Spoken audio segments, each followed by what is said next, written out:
നമ്മൾ വസ്തികൽപ്പം വരെയാണ് പറഞ്ഞല്ലേ, അതല്ലേ?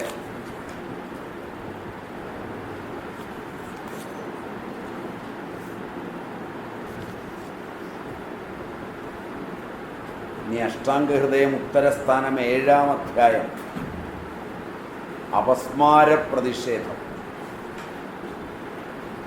22-ാം ശ്ലോകം. അത് മഹത് പഞ്ചഗവ്യകൃതം, അത് ആറ്റുവഞ്ഞ് ചേർത്തതാണ്. എഴുതിയെടുത്തോണ്ടാൽ മതി, അത് നോക്കി, കാരണം അതും കുറേ മരുന്നുകളുണ്ട്. അഷ്ടാംഗഹൃദയം അപസ്മാര പ്രതിഷേധം 7-ാം അധ്യായമാണ്. അതിൽ 22-ാം ശ്ലോകം എടുത്താണ്.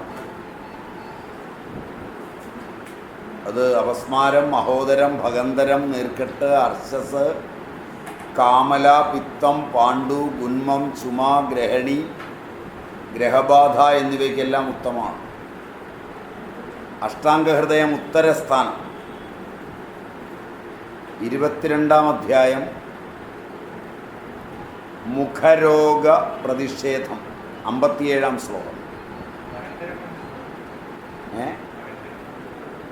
ഭഗന്തരം, ഫിസ്റ്റുല, അതും ആറ്റുവഞ്ഞി ചേർന്നതാണ്. നിചുളം, കടഭീ, മുസ്തം, ദേവദാരു, മഹർഷദം, വജാദന്തീജമുർവാച, ലേവ, കോഷ്ണോർത്തി ശോഭ, അധാർ, അന്തർ, ബാഹ്യതസ്വിന്നാം, വാദരോഹിണികം ലിഖേത്. വഞ്ഞിത്തൊലി, വെങ്കുന്നി വേലയൊക്കെ ചേർത്തുള്ള ഒരു ഔഷധമാണ്. അതുപോലെ അഷ്ടാംഗഹൃദയം ഉത്തരസ്ഥാനം 37-ാം അധ്യായം കീടലൂതാദി വിഷ പ്രതിഷേധം. കീടങ്ങൾ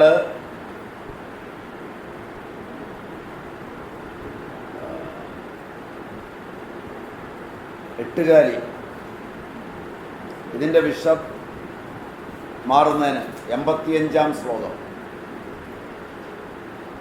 അത് ആറ്റുവഞ്ഞി പരമ ഔഷധമാണെന്ന് അതിൽ പറയുന്നു.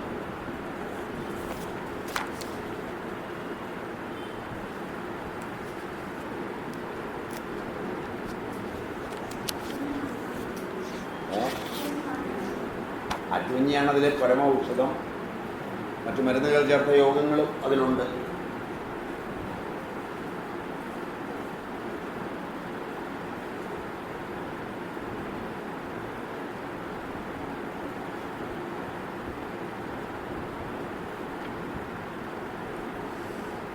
അടുത്തത് 21-ാമത്തെ നക്ഷത്രം ഉത്രാടം. ഉത്തരാഷാഢം എന്നും പറയും. ഉത്തരാഷാഢം. വൃക്ഷം പ്ലാവ്.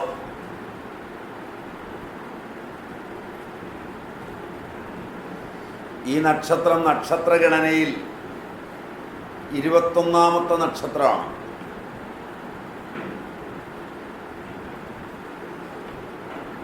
ഏതാണ്ട് മുറത്തിൻ്റെ ആകൃതിയോട് അടുത്തുള്ള 2 നക്ഷത്രമാണ്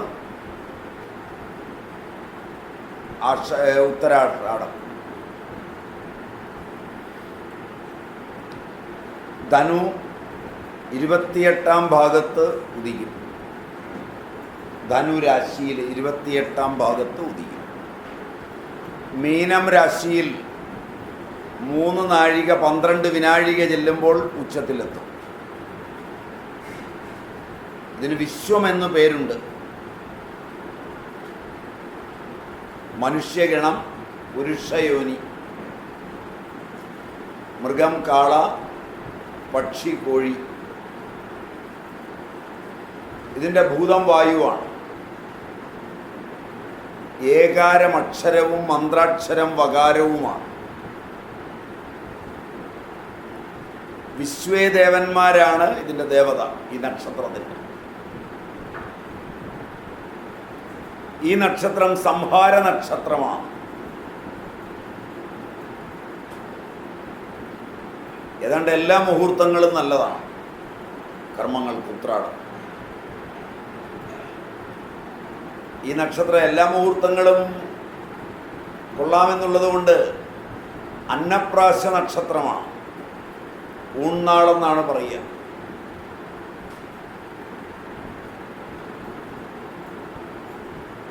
മുണ്ടനം, വാസ്തുകർമ്മം, ഗൃഹപ്രവേശം, ബീജാവാപം എന്നിവയ്ക്ക് നല്ല നാളാണ്. യാത്രയ്ക്ക് ഉത്തമമാണ്. യാത്രയ്ക്ക് നല്ലതാണെങ്കിലും എൻ്റെ ഓർമ്മ ശരിയാണെങ്കിൽ കിഴക്ക് ദിക്കിലേക്ക് പോകാൻ ഈ നാൾ കൊള്ളില്ല, അത്ര നല്ലതല്ല. തെക്കും വടക്കും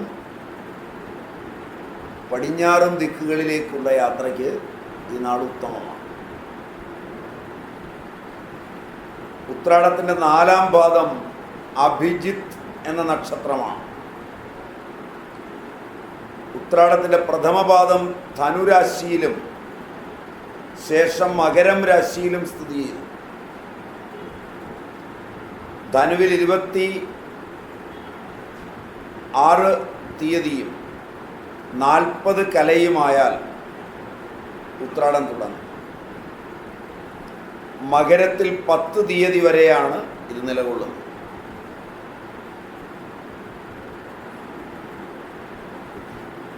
ഹാസ്യപ്രിയോ വിനീതോ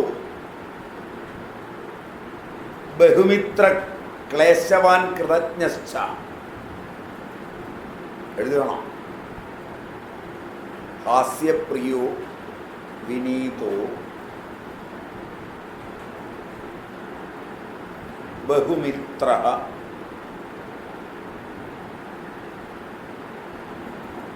ക്ലേശവാൻ കൃതജ്ഞശ്ച. അടനോ ബലവാൻ സുഭഗോ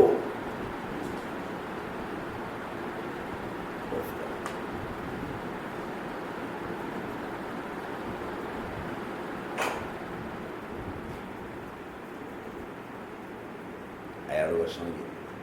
അയ്യരോട് പറയാം,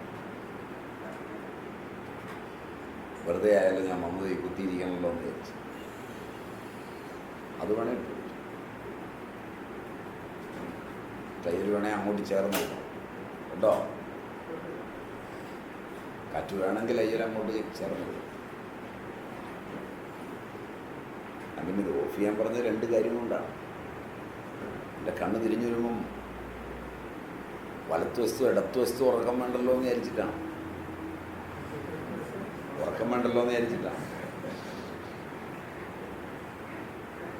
ഫാനിൻ്റെ കാറ്റൊക്കെ കൊണ്ട് സുഖമായിട്ട് ഉറങ്ങുമ്പോൾ എനിക്ക് അസൂയൊന്നും ഞാനും ഉറങ്ങിപ്പോയാൽ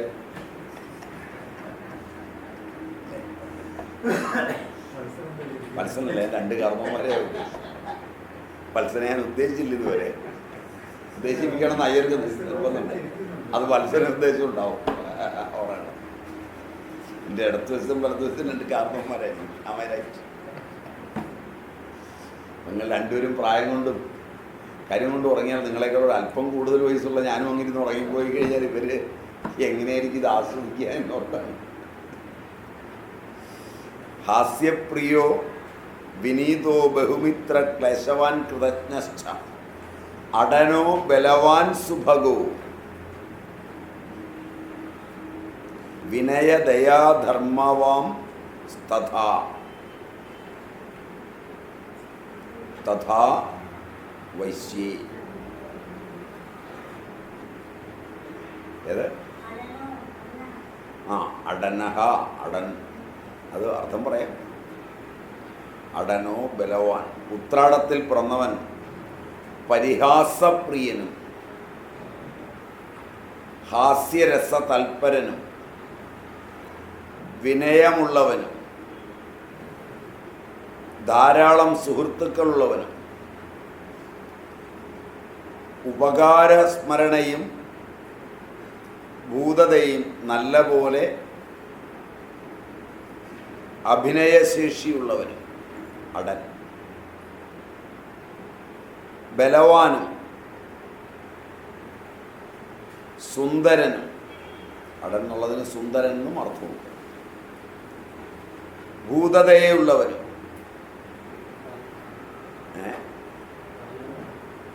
യാത്രാ താല്പര്യങ്ങളോടു കൂടിയവനും, സഞ്ചാരി, അതായത് യാത്രാ താല്പര്യങ്ങളോട് കൂടിയവൻ ആയിരിക്കുമെന്നാണ് ശ്ലോകത്തിൻ്റെ താല്പര്യം. വരാഹമീരൻ പറയുന്നത് വൈശ്യനുമായിരിക്കും എന്നാണ്. വൈശ്വേ വിനീത ധാർമ്മിക ബഹുമിത്ര കൃതജ്ഞ സുഭഗശ്ച എന്നാണ്. ഉത്രാടം നാളിൽ ജനിച്ചവർ ഉള്ളുറപ്പുള്ളവരാണ്, നിർബന്ധ ബുദ്ധി കൂടും, വാശിയിൽ അഗ്രിമസ്ഥാനത്തായിരിക്കും, നേതൃപാടവമുണ്ടാവും, എന്തിനും ചാടിയിറങ്ങി പുറപ്പെടും, എല്ലാ കരുതും, ആര് തടഞ്ഞാലും പുറപ്പെടും. ഇവർ ഏത് വിപത്തിലും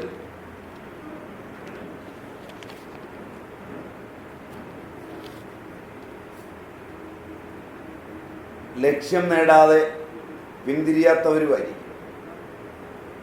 മറ്റുള്ളവരുടെ ആദരവ് നേടുന്നതിൽ ഇവർക്ക് സാമർഥ്യം കൂടും.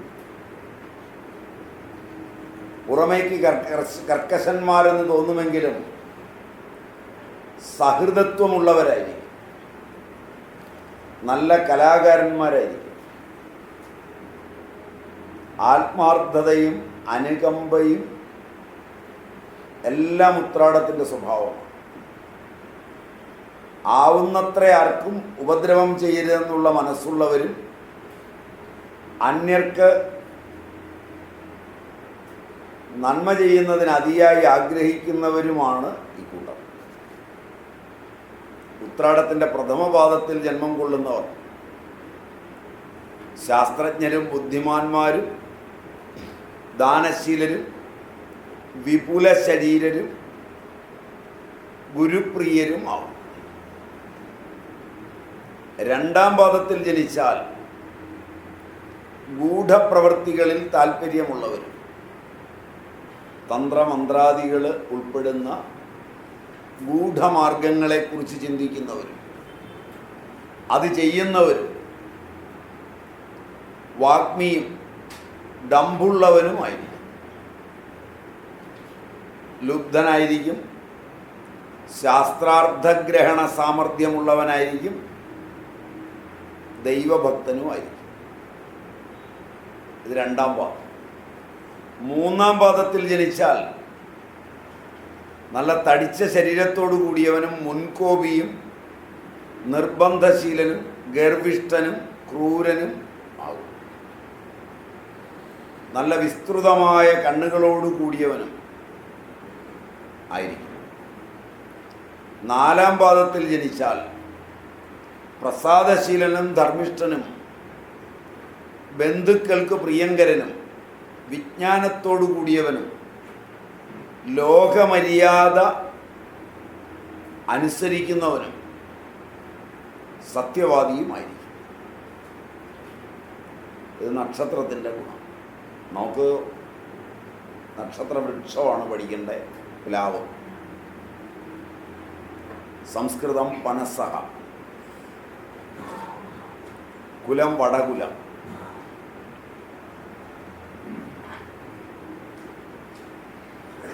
ബൊട്ടാണിക്കൽ നെയ്യും ആർട്ടോകാർപ്പസ് ഹീറ്ററോഫൈലസ് ലാം.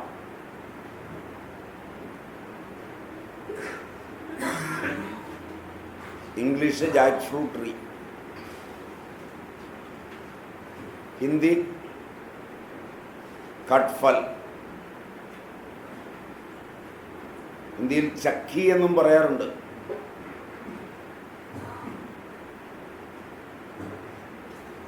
കന്നഡ ഹലസു, തമിഴ് പളാമരം, തെലുഗു പനസ.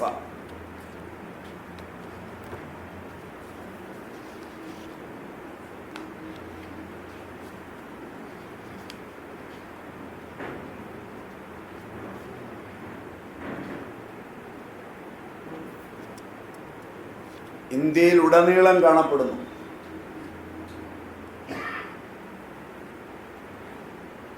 എല്ലായ്പ്പോഴും പച്ചപ്പുള്ള മരമാണ് പ്ലാവ്. അതുകൊണ്ട് പ്ലാവിനെ ഭൂമിയുടെ പച്ചപ്പ് എന്ന് വിളിക്കും. 54 അടി മുതൽ 100 അടി വരെ ഉയരത്തിൽ വളർന്നു നിൽക്കുന്ന പ്ലാവുകൾ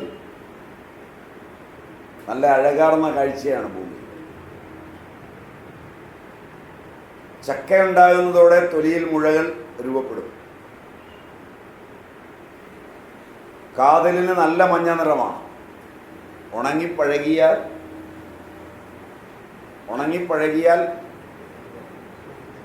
ചുവപ്പാവും. നല്ല മൂത്ത പ്ലാവാണെങ്കിൽ, അല്ലെങ്കിൽ ആവില്ല. പുറമേയുള്ള ഭാഗം വെളുപ്പാണ്. കാതൽ ഭാഗം കടുപ്പമുള്ളതും വെള്ളമൃദുവുമാണ്. പത്രങ്ങൾ ലഘുവിന്യാസത്തിലാണ്. നല്ല പച്ച നിറമുണ്ട് പത്രങ്ങൾക്ക്. നല്ല തിളക്കവുമുണ്ട്. പത്രവിന്യാസം ഇടവിട്ടാണ്, ആൾട്ടർനേറ്റ്. 6 മുതൽ 8 വരെ ജോഡി പാർശ്വഞരമ്പുകൾ ഇലയ്ക്കുണ്ട്. ഇല പൊഴിയുമ്പോൾ തണ്ടിന് പാടുണ്ടാകുന്നു. ആൺപൂക്കൾ ഇരുണ്ടു നീണ്ടവയാണ്. പഴങ്ങൾ അനേകം ചേർന്നതാണ് കായ. മാംസളമാണ്, ഉള്ളിൽ വിത്തുകളുണ്ട്. പഴങ്ങളാവാത്തവ നാരുകൾ പോലെ കാണപ്പെടും. ചകിണി, ചവിണി എന്നൊക്കെ അറിയപ്പെടും കേരളത്തിൽ. ചക്കയ്ക്ക് കട്ടിയുള്ള ആവരണമുണ്ട്. മുള്ളുകൾ പോലുള്ളത് കഴിഞ്ഞാൽ മാംസളമായ തുണ്ട് കാണാം. അതിനെ മടൽ എന്നാണ് ചില ഭാഗങ്ങളിൽ പറയുക. ചക്ക മടൽ. ഏറ്റവും ചെറുപ്പത്തിൽ അതിൻ്റെ പൂക്കൾ കാണാം. മുള്ളായി രൂപാന്തരപ്പെടുന്നതിന് മുമ്പ് ആ മുള്ളിരിക്കുന്നിടത്ത് പൂവാണ് വരുന്നത്. ചക്കപ്പൂ കണ്ടിട്ടുണ്ടോ? ഇല്ല. ചക്കപ്പൂ കണ്ടിട്ടുണ്ടോ? വളരെ സൂക്ഷിച്ചു നോക്കിയാൽ മാത്രമേ കാണാൻ പറ്റൂ. ചക്കപ്പൂ ചമ്മന്തി അരയ്ക്കാൻ ഏറ്റവും നല്ലതാണ്. ചക്കപ്പൂ എന്ന് പറയുമ്പോൾ പൂക്കുന്ന സമയത്ത് ചക്ക ഒടിച്ചെടുക്കുകയാണ്. ആ ചക്ക പിന്നെ കിട്ടുമൊന്നുമില്ല. അതിന് പൂ മാത്രമല്ല, പൂ മാത്രമായിട്ട് കിടത്താനൊന്നും പറ്റില്ല. ചക്കപ്പൂ വരുന്ന സമയത്ത്, ആ പൂക്കൾ വിടരുന്ന സമയത്ത് ഉള്ള ചക്ക ഒടിച്ചെടുക്കും. തുടുപ്പല്ല, ചക്ക ഒടിച്ചെടുക്കും. അപ്പോൾ ഇത്രയും മണ്ണേ കാണുള്ളൂ, ഇത്രയും നീളേ കാണുള്ളൂ. അത് നിറച്ചു പൂക്കൾ വെള്ള നിറത്തിൽ ഉണ്ടാവും. ആ നിറച്ചു പൂക്കളുള്ള ചക്ക ഒടിച്ചെടുത്ത് അതിൻ്റെ കറ ഒലിച്ച് കഴിഞ്ഞ് ചുട്ട്, തേങ്ങയും ചുട്ട്, പുളിയുമൊക്കെ ചേർത്ത്, മുളകുമൊക്കെ ചേർത്ത് നല്ല ചമ്മന്തി അരച്ച് കൂട്ടാൻ നല്ലതാണ്. ചക്ക മാത്രം ചുട്ട് ബാക്കിയുള്ളവ പച്ചയ്ക്ക് വരച്ച് കൂട്ടാറുണ്ട്. ചക്കയും എല്ലാം പച്ചയ്ക്ക് അരച്ചും കൂട്ടാറുണ്ട്. ഏറ്റവും സ്വാദിഷ്ടമായത് ചുട്ടരയ്ക്കുന്നതാണ്. ഇപ്പം പറഞ്ഞിട്ട് കാര്യമില്ല, സീസൺ കഴിഞ്ഞു. എന്നാലും അപൂർവം പ്ലാവയിൽ ചിലപ്പോൾ കാണാം, ഉണ്ടാകുന്നുണ്ട്. ആ പച്ചന്ന് ചുട്ടരച്ച് കൂട്ടിയിട്ട് വിളിച്ചു പറഞ്ഞാൽ വരെ വരെ.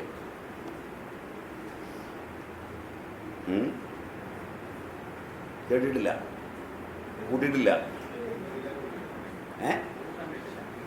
പൂവ് നിറച്ച് പൂവുണ്ടാവും.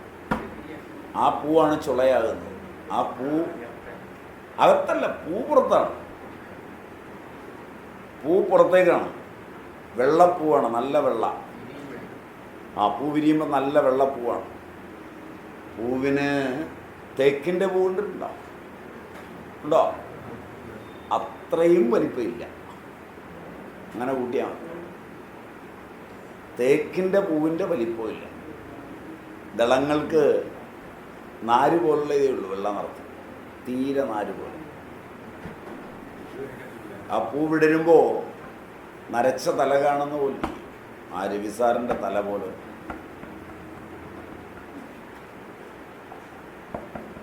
ഇങ്ങനെ പൂ വിടർന്ന് ഇങ്ങനെ നിൽക്കുന്ന ചക്ക കാണാൻ. ഇതൊക്കെ ചെറുപ്പത്തിലൊക്കെ പ്ലാവിൻ്റെ വീട്ടിലൊക്കെ പോകണം. ഇത് ഉമ്മ 10,000 പേരും അമ്മ വെക്കും, ചക്ക കുത്തും, ഞാനും അല്ലേ. ഇതിന് പകരം പ്ലാവിൻ്റെ വീട്ടിലൊക്കെ പോകണം, കരിയിലൊക്കെ പെറുക്കണം, തീയൊക്കെ കത്തിച്ച് പഠിക്കണം. എങ്ങനെയാണ് ഈ കമ്പനിക്കാർ തരുന്ന സിലബസിൽ കുറേ അധ്യാപകർ പഠിപ്പിക്കുന്നത് കാണാ പഠിച്ച് പരീക്ഷ എഴുതി കാശിന് കൊള്ളാതെ വളർന്നിട്ട് വല്ല കാര്യമുണ്ട്?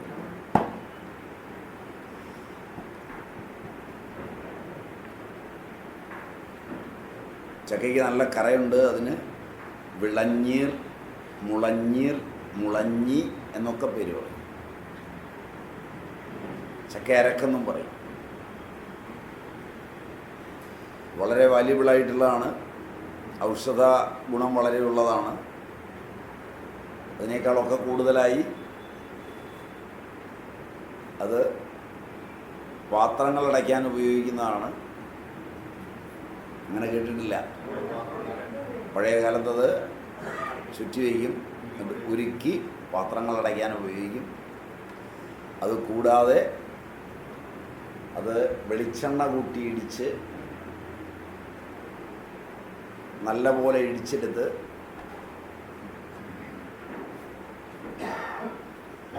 വെളിച്ചെണ്ണ കൂട്ടി ഇടിച്ചെടുത്ത്, വെളിച്ചെണ്ണയോ എള്ളെണ്ണയോ കൂട്ടാം, ഇടിച്ചെടുത്ത് മാങ്ങ അച്ചാറൊക്കെ ഇടുമ്പോൾ ഭരണിയുടെ അടപ്പ് മുകളിലൊരു തൊപ്പി വയ്ക്കാൻ ഉപയോഗിക്കും. ഒരു ഈച്ചയും പിന്നെ കയറി. അതായത് വെളിച്ചെണ്ണയോ എള്ളെണ്ണയോ കൂട്ടി ഇടിക്കുന്നത് പൊക്കിയെടുക്കാൻ എളുപ്പത്തിനാണ്. അല്ലെങ്കിൽ പിന്നെ അതിലൊട്ടിപ്പിടിച്ചാൽ പിന്നെ ആ സാധനം തീയിട്ടേ പറ്റൂ. തീ കൊടുത്ത് മാത്രമേ പിന്നെ അത് പൂർണ്ണമായി കളയാൻ പറ്റുള്ളൂ. പിച്ചാത്തിയിലൊക്കെ പിടിച്ചാലും അതെ. ആ ടിന്നിൻ്റെ മുകളിൽ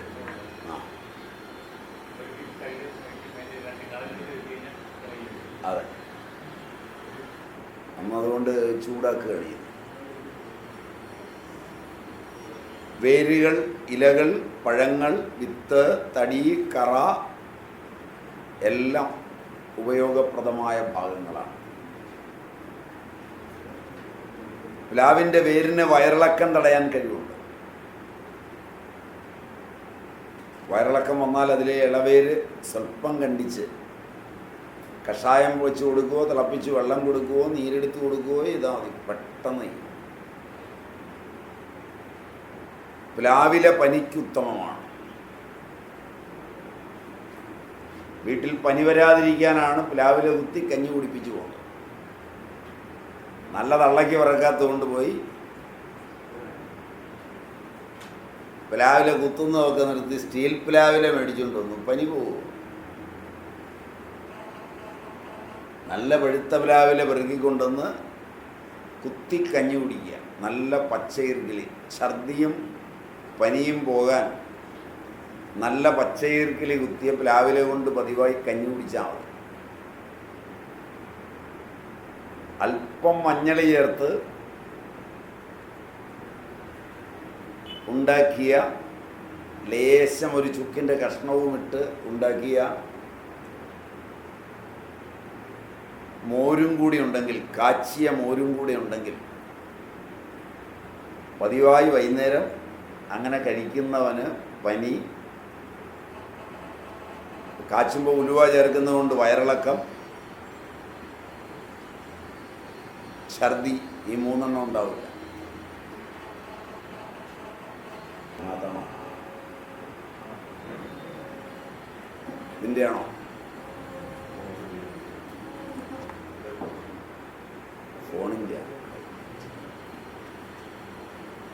അപ്പം അതുകൊണ്ട്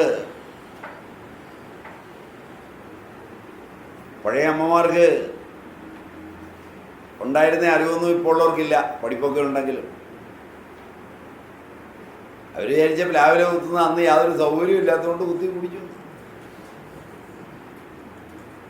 വിവരദോഷികൾ. അപ്പം പഴുത്ത പ്ലാവിലെയാണ് അതിനുപയോഗിക്കുന്നത്. കിട്ടിയില്ലെങ്കിൽ പച്ചപ്ലാവിലെയും നല്ലതാണ്, പനി പോവും. മാത്രവുമല്ല,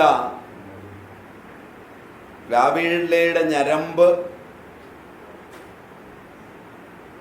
കഞ്ഞിയിൽ തെരുതരെ മുക്കി എടുക്കുമ്പോൾ അതിൻ്റെ ഒരു അംശം, ഞെട്ടിൻ്റെയോ ഞരമ്പിൻ്റെയോ ഒരംശം കഞ്ഞിയിൽ കലരും.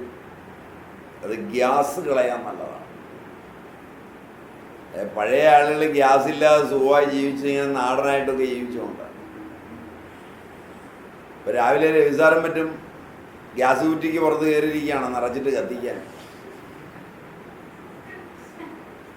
അപ്പോൾ ആ പരുവത്തിലായിരിക്കുന്നത്. അതുകൊണ്ട് ഗ്യാസ് വാങ്ങിക്കണ്ട, വില ലാഭം.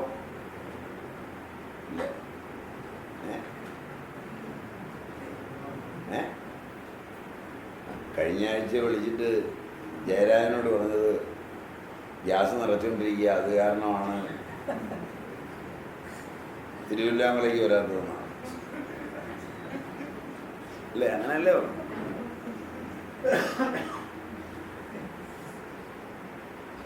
അല്ല, അതുകൊണ്ട് ഞാൻ പറഞ്ഞു.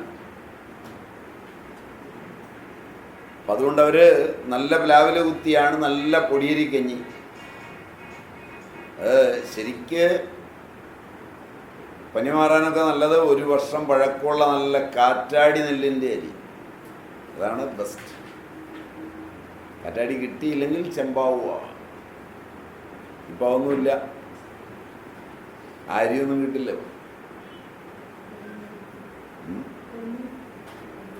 പൊന്നിയൊന്നും അതിൻ്റെ അടുക്ക് വരികയില്ല. അതായത് ഏറ്റവും കുറച്ച് കാലം കൊണ്ട് കൊയ്തെടുക്കുന്നതാണ് നല്ല നെല്ലുകൾ. ബ്രീഹി, യവം എന്ന 2 വിഭാഗത്തിൽ. പുത്തൻ വിത്തുകൾ പലതും വളരെ വേഗത്തിലാകുന്നതാണ്. യവം എന്ന് പറഞ്ഞാൽ വളരെ നീണ്ട കാലം. യവം എന്ന് പറയുന്നത് ബാർലി.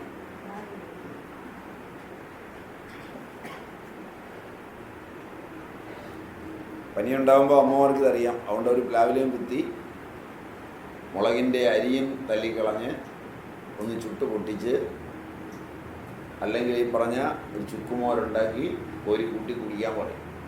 കഴിയുമ്പോൾ പോകും. നമ്മൾ കാര്യം മനസ്സിലാകാതെ വിദ്യാസമ്പന്നരാണെന്ന് അടിച്ച് നേരെ പോയി കമലാ സ്റ്റീലിൽ പോയി സ്റ്റീൽ പ്ലാവിലകൾ മേടിച്ചുകൊണ്ടിരും. പ്ലാവിലെ തന്നെ കുടിക്കണം, സ്റ്റീലിൻ്റെ പ്ലാവില. അങ്ങനെയാണ് ചെയ്യുന്നത്.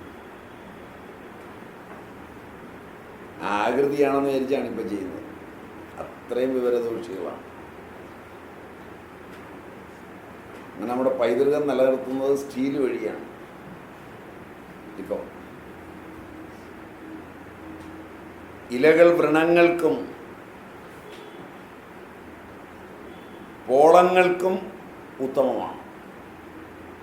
ഇല അരച്ചിട്ടാൽ പോളങ്ങൾ പോകും. കുത്തി വീർക്കുകയല്ലേ, കയ്യിലൊക്കെ കുത്തി വീർക്കുകയല്ലേ, പോളം എന്ന് പറയില്ലേ. പോളം എന്നുള്ളത് കൊമള, ആ പഴുത്തു വരുന്നത്, ബോയിൽസ്. അതിന് നല്ലതാണ്. ത്വക്ക് രോഗങ്ങൾക്ക് ഇലകൾ നന്നാണ്.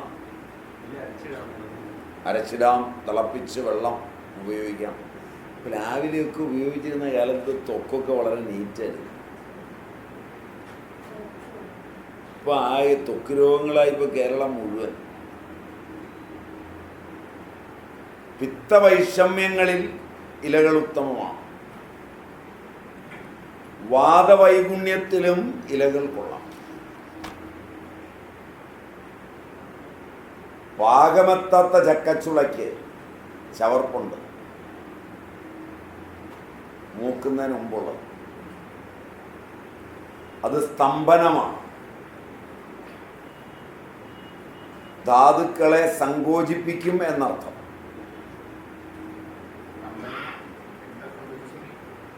ധാതുക്കളെ ധാതുക്കളെ സങ്കോചിപ്പിക്കും. സ്തംഭനമായ ഔഷധങ്ങൾ മുറിവുണക്കാനൊക്കെ നല്ലതാണ്. ധാതുക്കളെ സങ്കോചിപ്പിക്കും, ചേർത്ത് നിർത്തും. അവ മുറിഞ്ഞാലൊക്കെ അത് ചേർത്ത് നിർത്തും. അപ്പം എവിടെയെങ്കിലും മുറിവോ പൊട്ടലോ ഒക്കെ വന്നു കഴിഞ്ഞാൽ ഇടിഞ്ചക്ക എന്നല്ലതിന് പറയേണ്ട കൊത്തച്ചക്ക. ഇടിഞ്ചക്കയുടെ പ്രായം വേറെ, കൊത്തച്ചക്കയുടെ പ്രായം വേറെ. ഇടിഞ്ചക്കയിൽ ചുളയാവില്ല. ഒന്ന് ഇടിഞ്ചക്ക, രണ്ട് കൊത്തുചക്ക. കൊത്തിച്ചക്ക എന്ന് പറയുന്നത് ഒരു കമ്പ് കയറ്റിയിട്ട് കൊത്തിയെടുക്കാവുന്ന പ്രായം. അതും കഴിഞ്ഞ് കുരു മൂക്കാത്ത പ്രായത്തിനാണ് കൊത്തച്ചക്ക എന്ന് പറയുന്നത്. അത് വേവിച്ച് തിന്നാൻ നല്ല പ്രായം. കുരുവും ചുളയും വേവിച്ച് തിന്നാൻ നല്ല പ്രായം. അതായത് വെന്തതാണോ എന്ന് ചോദിച്ചാൽ വെന്തതാണ്, വെന്തതല്ലേ എന്ന് ചോദിച്ചാൽ വെന്തതല്ല. കർക്കിടക മാസത്തിൽ മാന്തി തിന്നുന്ന കപ്പ പോലെ. ഇതൊക്കെ പറഞ്ഞാൽ എങ്ങനെ മനസ്സിലായാലും അല്ലേ? വേഗം ഇളകിളാന്നിരിക്കും. അപ്പം അതിൻ്റെ ഒരു ഗുണം എന്താണെന്ന് വെച്ചാൽ കഞ്ഞിക്കൊക്കെ കൂട്ടുമ്പോൾ ബ്ലും ഇറങ്ങിപ്പോകും. ചവയ്ക്കാനൊന്നും നിൽക്കണ്ട. എന്താടാ ചിരിക്കുന്നത്?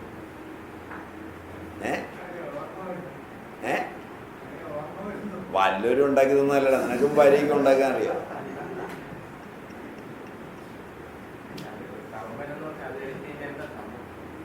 കോശങ്ങൾ സ്തംഭിക്കും എന്ന് പറഞ്ഞു കഴിഞ്ഞാൽ നമ്മുടെ മാംസവും മറ്റും വിണ്ട് നിൽക്കുകയാണെങ്കിൽ അത് ചേർന്ന് നിൽക്കും ഓട്ടോമാറ്റിക്കായി. അതിനെ സങ്കോചിപ്പിക്കും. ഇപ്പം മനസ്സിലായി? അതിനാണ് സ്തംഭനം എന്ന് പറയുന്നത്. സ്തംഭന ദ്രവ്യങ്ങൾ എന്ന് പറഞ്ഞാൽ അത് സങ്കോചിപ്പിക്കുന്ന ദ്രവ്യങ്ങളാണ്.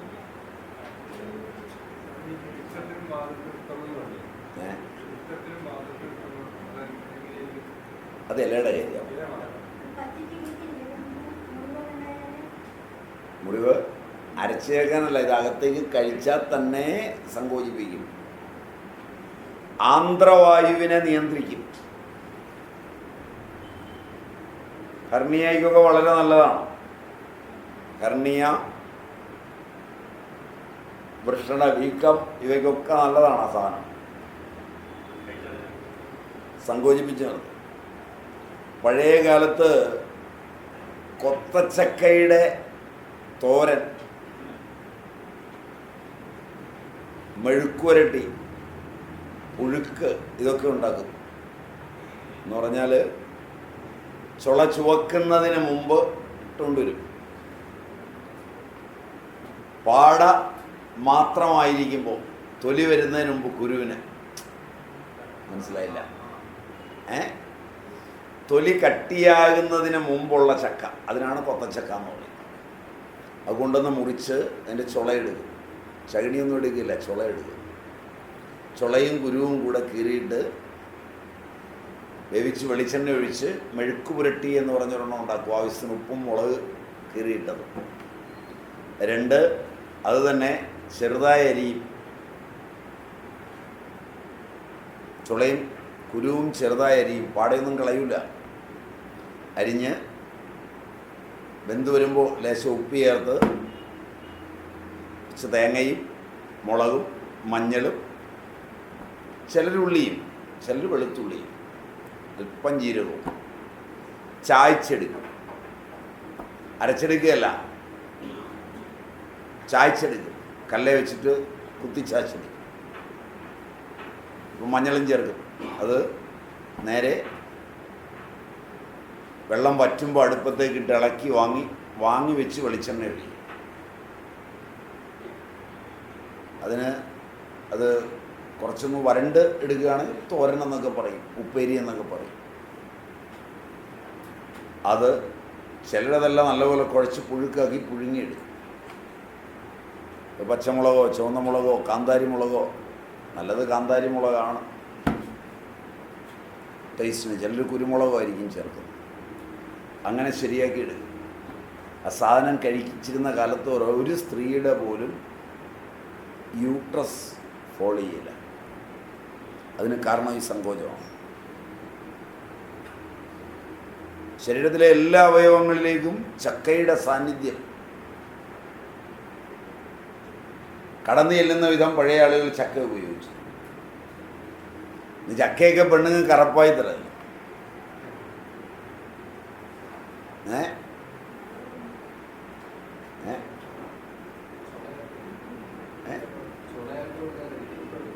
ചുളയായിട്ടും കഴിക്കില്ല.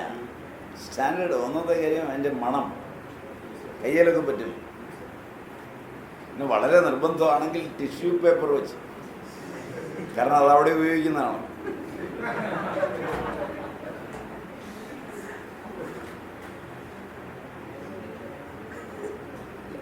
ഞാൻ നുണ പറഞ്ഞാണ് കയ്യെത്തുന്നിടത്തായിരിക്കും. ഞാൻ നുണ പറഞ്ഞാണോ? അതുകൊണ്ട് എൻ്റെ അഭിപ്രായത്തിൽ ഇതിനെയൊക്കെ കണ്ടാൽ കുളിക്കണം. ആ കാലത്തൊക്കെ ഇത് ഉപയോഗിച്ചുകൊണ്ട് ഒരുപാട് രോഗങ്ങളില്ലാതെ ജീവിച്ചു. അതിൻ്റെ കാരണം ഇത് സങ്കോചിപ്പിക്കുന്നതാണ്. സങ്കോചിപ്പിക്കുന്ന എല്ലാ ദ്രവ്യങ്ങളും വാർദ്ധക്യത്തിലെ അവയവങ്ങളെ താങ്ങി നിർത്തും, പിടിച്ചു നിർത്തും. പുരുഷന്മാർക്ക് പ്രായമാകുമ്പോൾ, പഴയ കാലത്ത് പ്രായമായാലും വൃഷണമൊന്നും ഇങ്ങനെ തൂങ്ങിക്കിടന്നിരുന്നില്ല. ഇതിപ്പോൾ അങ്ങ് മുട്ടുവരെ പോരും.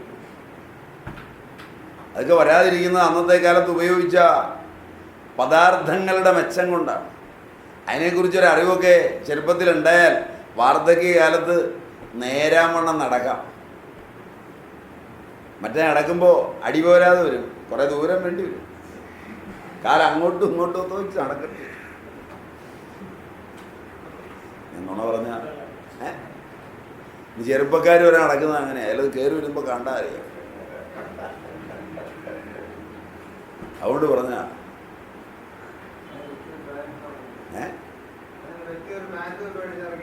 ആ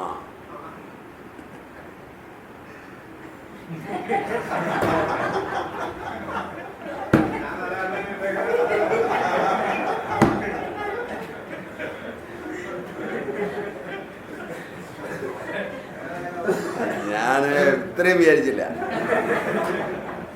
രവിയുടെ കൂടെയാണ് നടപ്പല്ലേ ആത്മകഥയുടെ.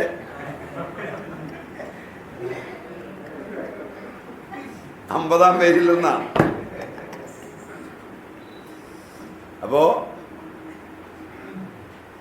ആന്ധ്രവായുവിനെ നിയന്ത്രിക്കും. നല്ലപോലെ നല്ല പോഷകമുള്ളതാണ്. കഫവൈഗുണ്യത്തിനും ഉത്തമമാണ്. അജീർണത്തിലും ബലഹാനിയിലും നല്ലതാണ്. ചക്ക ബല്യമാണ്. ഇതൊക്കെ ഇടിച്ചക്ക ഈ മൂക്കാത്തതിൻ്റെ കാര്യമാണ് പറഞ്ഞത്, പിഞ്ചിൻ്റെ കാര്യമാണ് പറഞ്ഞത്. പാകമായ പഴം മധുരമാണ്. ചക്ക ശീതവീര്യമാണ്. നിങ്ങൾ ധരിച്ചിരിക്കുന്നത് ചൂടാണെന്നാണ്. മാമ്പഴത്തെയും അങ്ങനെ നിങ്ങൾ ധരിച്ചു വശമായിട്ടുണ്ട്. ശീതവീര്യമാണ്. ചക്കയും ഇല്ല, ഒരു വൈരുദ്ധ്യം. ചക്ക ശീതവീര്യമാണ്, മാങ്ങ ശീതവീര്യമാണ്. ചക്ക ശീതവീര്യമാണ്, പാല് ശീതവീര്യമാണ്. ശീതവീര്യമായ പാലും ശീതവീര്യമായ ചക്കയും ചേരുമ്പോൾ വിരുദ്ധമാണ്. പാലൊഴിച്ച് വെച്ചാൽ വിരുദ്ധമാണ്. പിന്നെ ചെറുപ്പത്തിൽ അത് കഴിച്ച് ശീലമാക്കിയവർക്ക് പ്രശ്നമില്ല. അത് സാൽമ്യം കൊണ്ടാണ്. അല്ല, ചക്കക്കുരും മാങ്ങയും ആ ചക്ക ഒരു പ്രശ്നമില്ല. അവിയലുണ്ടാക്കുമ്പോൾ ചക്കമടലും ചക്കക്കുരുവും ചക്കച്ചുളയും മാങ്ങ കിരീട്ടതും കൊണ്ടാണ് അവിയലുണ്ടാക്കുന്നത്. ചക്കയുടെയും മാങ്ങയുടെയും സീസണായ എന്തുമാത്രം അവിയൽ തിന്നിട്ടാണ് വന്നിരിക്കുന്നത്. എന്നിട്ട് ചക്കയും മാങ്ങയും വിരുദ്ധമാണ്. അമ്മ എന്തുമാത്രം അവിയൽ വെച്ച് തന്നിട്ടുണ്ടാവും. എരിശ്ശേരി മാങ്ങ ഇടുകയല്ല, ഇത് ചക്കയും മാങ്ങയും പറഞ്ഞുകൊണ്ട്. പാകമായ പഴം മധുരമാണ്. ശീതവീര്യവും സ്നിഗ്ധവും വിരേചനീയവുമാണ്. സീസണിൽ ചക്ക കഴിച്ചാൽ നല്ല വിരേചനയുണ്ടാവും. വേറെ മരുന്നൊന്നും കഴിക്കണ്ട. ചക്കപ്പഴം കാമോദ്ദീപകമാണ്, ബലവർദ്ധകവുമാണ്. പഴയ കാലത്ത് അതുകൊണ്ട് ചക്ക മുറിച്ച് ചെറിയ തുണ്ടമാക്കി അതിൻ്റെ കൂഞ്ഞിൽ കട്ട് ചെയ്ത് കളഞ്ഞ് അതിൽ നിന്ന് അതിൻ്റെ മുളഞ്ച് ഒരു കമ്പ് കൊണ്ട് തോണ്ടി മാറ്റി വെച്ച് ഭാര്യയും ഭർത്താവും കൂടി ഇരുന്ന് വർത്തമാനവും പറഞ്ഞ് തിന്നും. അത് ഈ ഗുണങ്ങൾ അതിനുണ്ട് എന്നറിഞ്ഞ് തിന്നുന്നതാണ്. ഭക്ഷണമൊക്കെ കഴിഞ്ഞിരുന്ന് ധാരാളം തിന്നും. ബലവർദ്ധകമാണ്, വാദപിത്തങ്ങളുടെ വൈഗുണ്യത്തിൽ ഉപയുക്തമാണ്. വാദവും പിത്തവും കുറയ്ക്കും. പിത്തം ഉണ്ടാക്കില്ല. വേറെ വല്ലതും തിന്ന് പിത്തം വർദ്ധിച്ച് ശരീരം ചൂടാവുകയോ രക്തം പോവുകയോ ഒക്കെ ചെയ്താൽ ചക്കയ്ക്കായിരിക്കും പേരുദോഷം. ചക്ക പിത്തഹരമാണ്. വ്രണങ്ങളിലും അൾസേഴ്സ്, പിടകകളിലും, വൂൺസ്, അൾസർ, വ്രണങ്ങൾ, പിടകകൾ വളരെ നല്ലതാണ് ചക്കപ്പഴം. ഡയബറ്റീസ് ഉള്ളവർക്ക് ചക്ക പറ്റില്ല, പ്രമേഹം കൂടും. പച്ചച്ചക്ക തിന്നാലും കൂടും.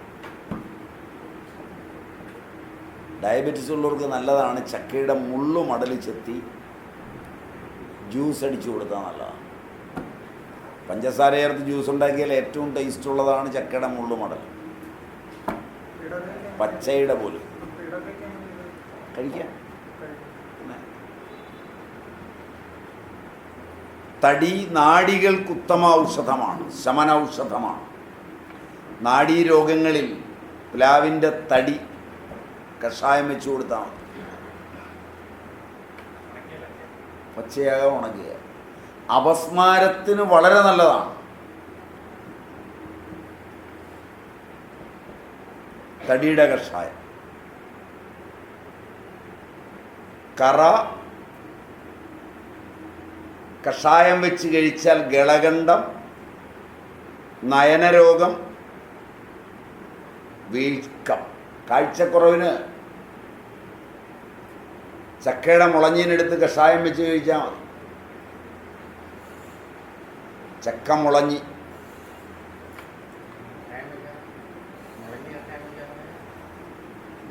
ഉരുട്ടി എടുക്കുക. വെള്ളത്തിലേക്ക് ഇട്ടാൽ വെള്ളത്തിൽ പറ്റി പിടിക്കുകയൊന്നുമില്ല. ഇട്ട് തിളപ്പിക്കുക, ഉരുകും. നല്ല തിളപ്പിച്ച് കുറുക്കി സംഗതി ഊറ്റിയെടുത്ത് കുടിക്കാൻ കൊടുക്കുക. കഴുത്ത് വയ്ക്കും കിളകണ്ഠം, കണ്ഠരോഗം, അതിനും മറ്റ് വീക്കങ്ങൾക്കും, ശോഭം ഒക്കെ വളരെ ഉത്തമമായ വളരെ നല്ല ഔഷധമാണ്.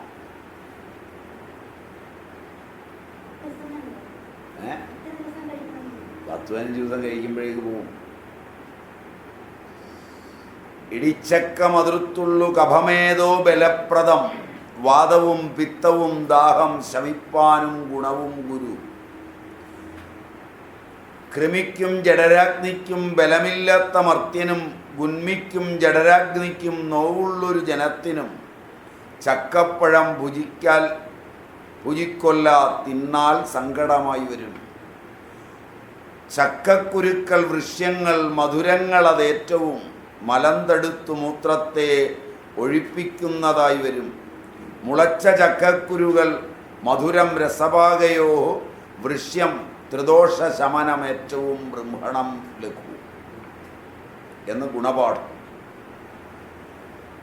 എൻ്റെ പഴയ അമ്മമാർ കേടുവരാത്ത കുരു എന്ന് പറഞ്ഞാൽ മുറിയാത്ത കുരു, തൊലി പൊട്ടാത്ത കുരു നോക്കിപ്പെറുക്കി ചെമ്പ് കലത്തിലിട്ട് വെക്കും.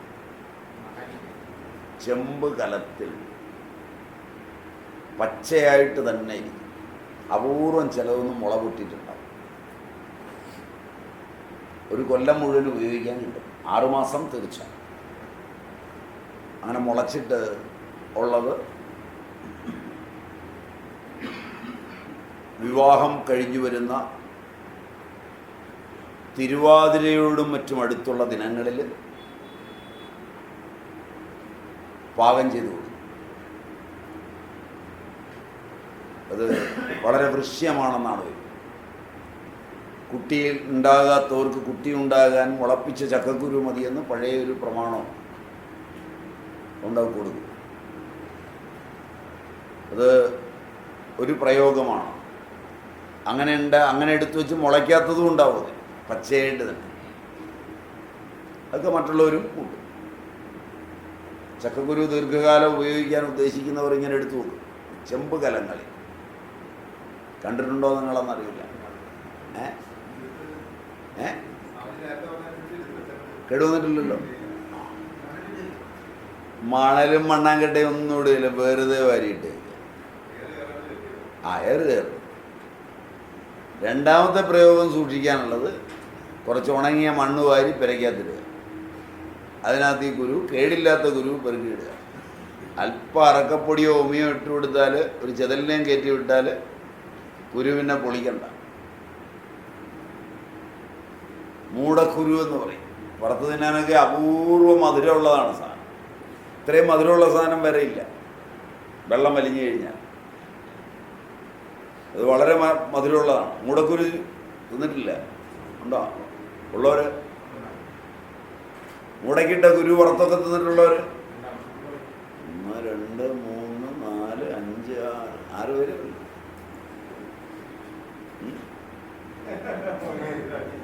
ഇപ്പോഴൊന്നുമല്ല. അങ്ങ് കിടങ്ങൂരുണ്ടായിരുന്ന എറണാകുളം കേൾക്കുന്നുണ്ടോ മൂടച്ചക്കുരു ഉണ്ടാകും അല്ലേ? ഇവിടെ ഇടാറുണ്ടോ? അതൊക്കെ കിടങ്ങൂർ. അല്ലേ ഞാൻ അയ്യരോട് പറഞ്ഞാൽ അതങ്ങ് കിടങ്ങൂർ പോയി പറഞ്ഞാൽ മതി.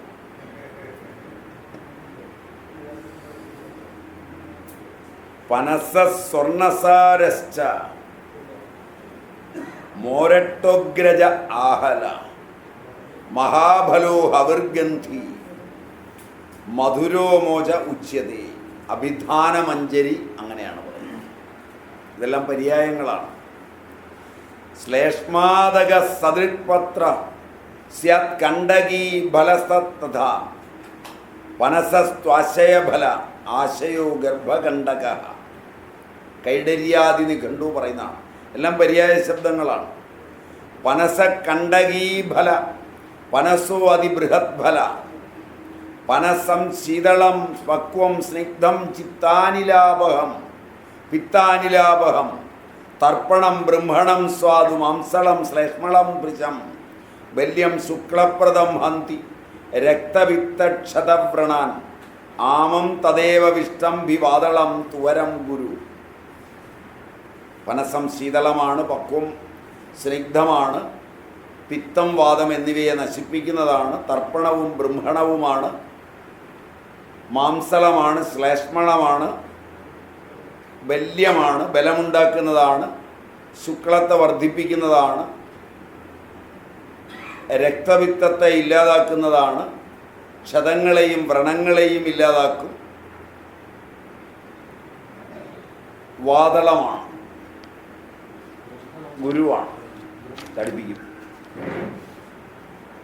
ദാഹകൃത് മധുരംബല്യം കഭമേതോ വിവർദ്ധനം പനസോദ്ഭൂത ബീജാനി വൃഷ്യാണി മധുരാണി ച ഗുരൂണി ബദ്ധ ഷട്കാനി സൃഷ്ടമൂത്രാണി സംവദേത് മജ്ജ പനസജോ വൃഷ്യോ വാതവിത്ത കഭാവഃ വിശേഷാൽ പനസോ വർജ്യ ഗുൽമഭിർമന്ദവന്യഭി. ഭാവപ്രകാശകാരൻ ഇങ്ങനെയാണ് പറയും. ദാഹത്തെ ഉണ്ടാക്കും, മധുരമാണ്, ബല്യമാണ്, കഫമേധസ്സുകളെ വർദ്ധിപ്പിക്കും.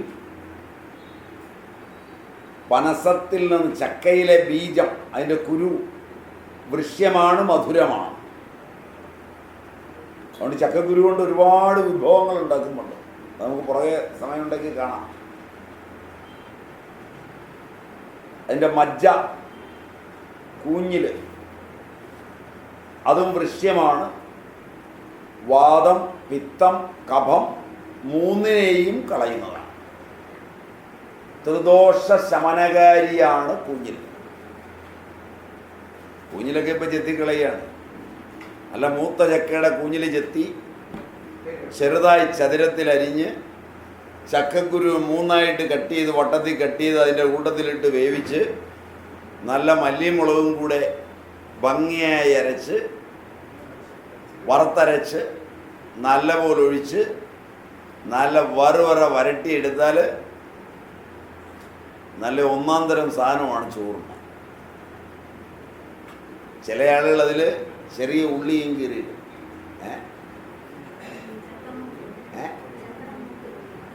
ചക്കയുടെ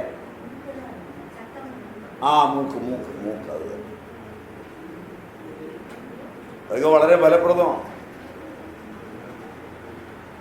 ഇതൊക്കെ അടുക്കളയിൽ കയറി പഠിക്കണം.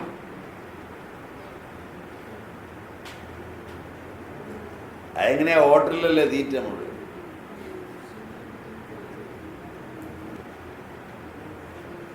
അതുകൊണ്ട് പറ്റുന്നതാണ്. കഴുകി പാത്രമെല്ലാം കഴുകി വിടുമ്പോഴുള്ള പരിപ്പ്, സാമ്പാറിലെ പരിപ്പ് വരെ തിരിച്ചരിച്ചെടുത്ത് വടയാക്കി തരുമ്പോൾ തിന്നാൻ എന്തൊരു സ്വാദാണ്. വീട്ടിലാകുമ്പോൾ പ്രയാസമാണ്. അതുകൊണ്ട് ചക്കയുടെ കുരുവ്, അതിൻ്റെ കുഞ്ഞി അല്ലെങ്കിൽ മൂക്ക് എല്ലാം വളരെ വളരെ പ്രധാനപ്പെട്ടതാണ്. ഗുൽമം, മന്ദാഗ്നി ഇവയ്ക്ക് കഴിക്കരുത്.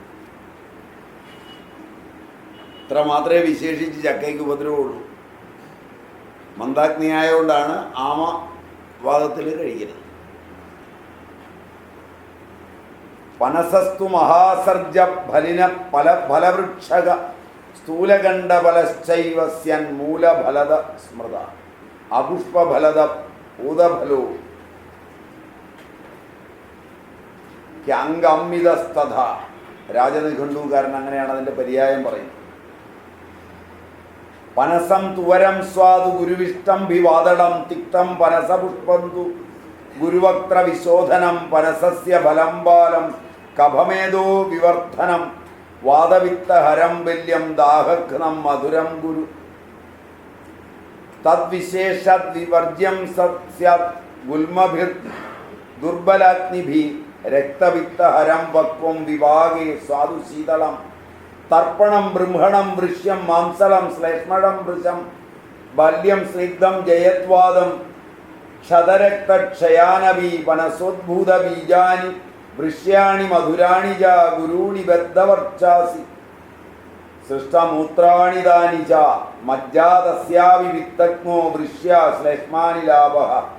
കൈഡര്യാദി നിഘണ്ടു എല്ലാം പറഞ്ഞതായതുകൊണ്ട് പറഞ്ഞ കാര്യങ്ങൾ തന്നെയാണ്.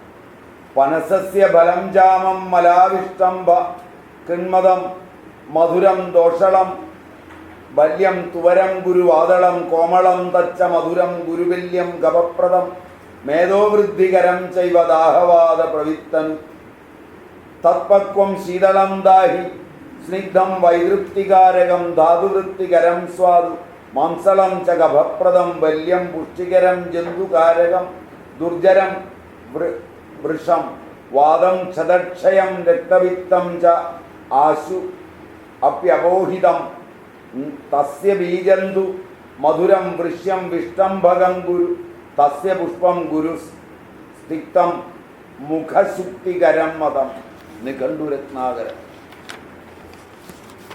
എല്ലാം പറഞ്ഞു പോയത് കാര്യങ്ങളേ ഉള്ളൂ.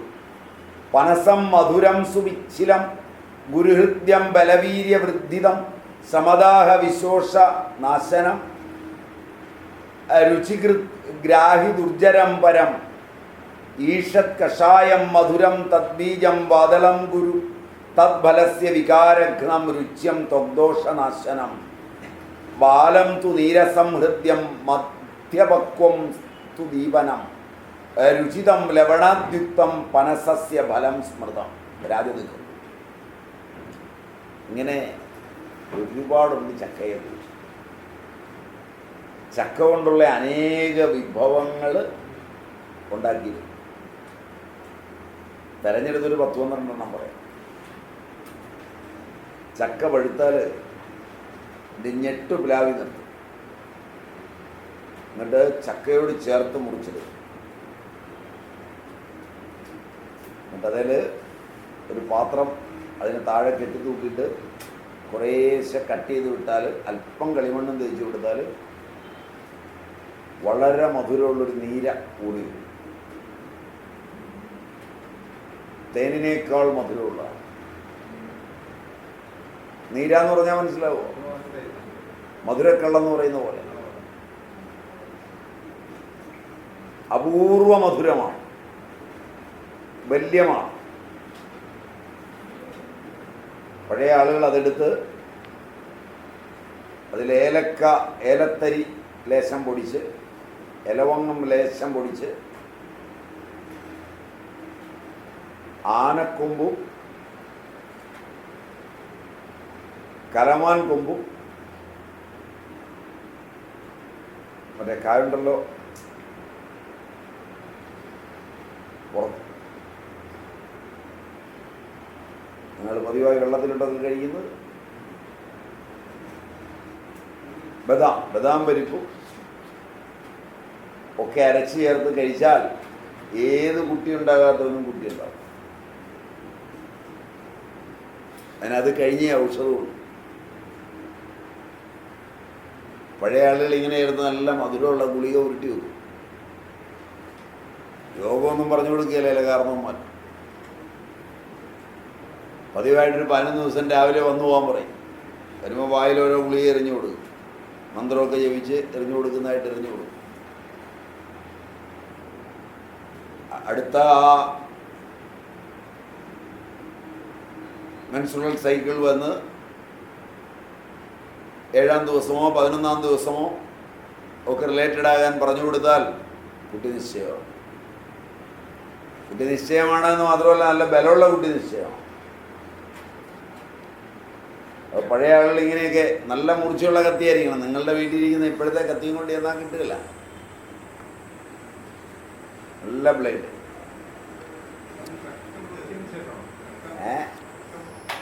ചക്കയോട് ചേർത്തങ്ങ് മുറിക്കും. അങ്ങനെ ഒരു ഞെടുപ്പിങ്ങനെ തൂങ്ങിക്കിടക്കും.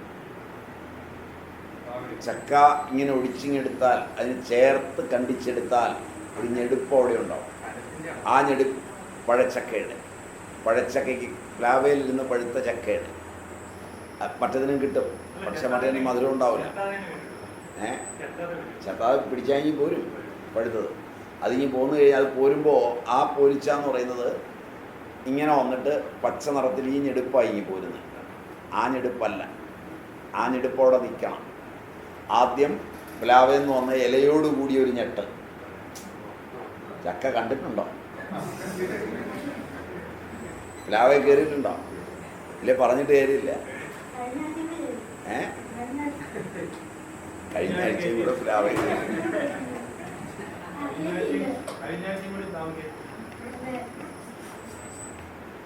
അപ്പോൾ ആദ്യം ഇലയോട് കൂടിയൊരു ഞെട്ട് കണ്ടിട്ടുണ്ട്. അതിന് താഴെ പച്ച നിറത്തിൽ ഒരു ഇത്ര നീളത്തിലൊരു ഞെട്ട് കണ്ടു. അതാ ഇവിടെ വെച്ച് ഒടിച്ചാൽ പിന്നെ കിട്ടില്ല. അതിൻ്റെ താഴെ വെച്ച് ചക്ക മാത്രമായിട്ട് ഇങ്ങനെ അടന്നു പോരും. അങ്ങനെ എടുത്തു കഴിഞ്ഞാൽ ആ ഞെട്ട് ഒരു പഴുപ്പോട് കൂടി നിൽക്കും, ഒരു മഞ്ഞ നിറം. മനസ്സിലായി? അത് ഉണങ്ങുന്നതിന് മുമ്പ് അതിൽ കുറേശ്ശെ കട്ട് ചെയ്യാം. നല്ല കത്തിക്ക് കുറേശ്ശെ കട്ട് ചെയ്യുമ്പോൾ ഒരു കറ ഒലിച്ചു വരും. അതിനാണ് മധുരമുള്ളത്. അപ്പം മനസ്സിലായി? ഏലക്ക, ബദാം പരിപ്പ്, ആനക്കൊമ്പ്, കലമാൻ കൊമ്പ് ഒക്കെ പൊടിച്ച് ഗുളിക അരച്ചുരുട്ടി വെക്കും. വളരെ ഫലപ്രദമാണ്.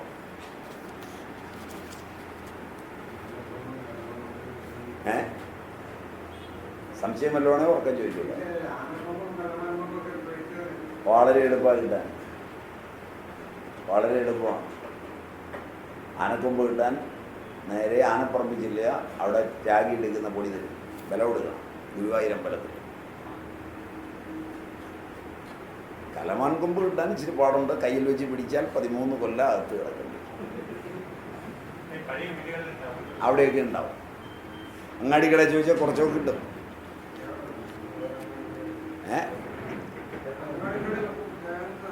ചിലയിടത്ത് ലൈസൻസ് ഉള്ള ഫോറസ്റ്റ് ഗുഡ്സിൻ്റെ ലൈസൻസ് ഉള്ളതുകൊണ്ട് ആവശ്യക്കാരന് കിട്ടും. ബാലേട്ടന് ഇനി ആവശ്യമില്ല. ഞാനും ബാലേട്ടനൊക്കെ ചെന്ന് നമ്മളൊക്കെ ചെന്ന് ചോദിച്ചാൽ അവർ പറയലേ ഇല്ല.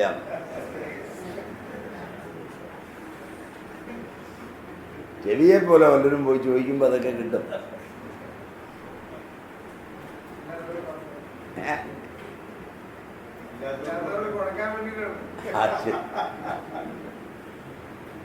അത് അവരെ വിട്ട് മേടിപ്പിച്ചാണ്. അല്പം കളിമണ്ണ് പുരട്ടിയാൽ തെളിഞ്ഞു വരുന്നത്. അതുകൊണ്ടാണ് കളിമണ്ണ് പുരട്ടാൻ പറഞ്ഞു. നല്ല കളിമണ്ണായിരിക്കണം. അത് അകത്ത് കഴിക്കാവുന്നതായിരിക്കണം. ഇത് കുളിച്ചാൽ മാദകമാണ്, അത് ഓർത്തോണം. പുരുഷന്മാർക്കുള്ളതാണ്, ദൃശ്യമാണ്, ശക്തമാണ്. സ്ത്രീകൾക്കും കുടിക്കാം, മാദകമാണെന്ന് മാത്രമേ ഉള്ളൂ. പഴയ കാലത്ത് വിവാഹം കഴിഞ്ഞ് കേരളത്തിലെ സാധാരണക്കാരായ താഴ്ന്ന സമൂഹങ്ങളെന്ന് വിശ്വസിക്കപ്പെടുന്നിടത്ത് ജീവിച്ചിട്ടുള്ള ഹരിജന ഗിരിജന വിഭാഗങ്ങൾ എന്നൊക്കെ പറയുന്നത്, ഇപ്പോൾ ആ പേര് പറയാൻ പാടില്ലെന്നാണ്. ആ വിഭാഗങ്ങളിൽപ്പെട്ട ആളുകളൊക്കെ അവരുടെ കുടുംബ ബന്ധത്തെ ഊട്ടി ഉറപ്പിച്ചിട്ടുള്ളത് ഈ മാദകദ്രവ്യം കൊണ്ടാണെന്ന് ഒരു ഐതിഹ്യമാണ്. അതുകൊണ്ട് ഈ നല്ല സാധനമൊന്നും മുകളിലൂട്ടി എല്ലാവരല്ല. അതൊക്കെ ഈ കടയിൽ നിന്ന് വാങ്ങിക്കുന്ന ചപ്പും ചവറും ഒക്കെ അല്ലേ തിന്നാൻ കഴിയും. ഇവരിതൊക്കെ നല്ലപോലെ ഉണ്ടാക്കിയെടുക്കാൻ സമർത്ഥരാണെന്ന് കേട്ടിട്ടുണ്ട്. അവരുടെ കയ്യിലിരിക്കുന്ന പ്രയോഗങ്ങളിൽ നിന്നാണ് ഈ പ്രയോഗങ്ങൾ പറഞ്ഞത്.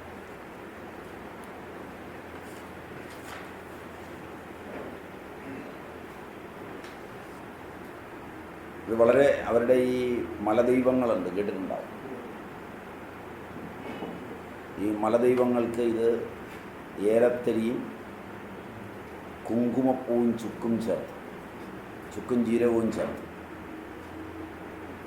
പൊടിച്ച് ചേർത്തിട്ട് പാനകമെന്ന നിലയിൽ പ്രസാദത്തിന് എന്നിട്ട് അവർ ഉപയോഗിക്കും. അത് അപൂർവ ടേസ്റ്റുള്ള പാനകമാണ്.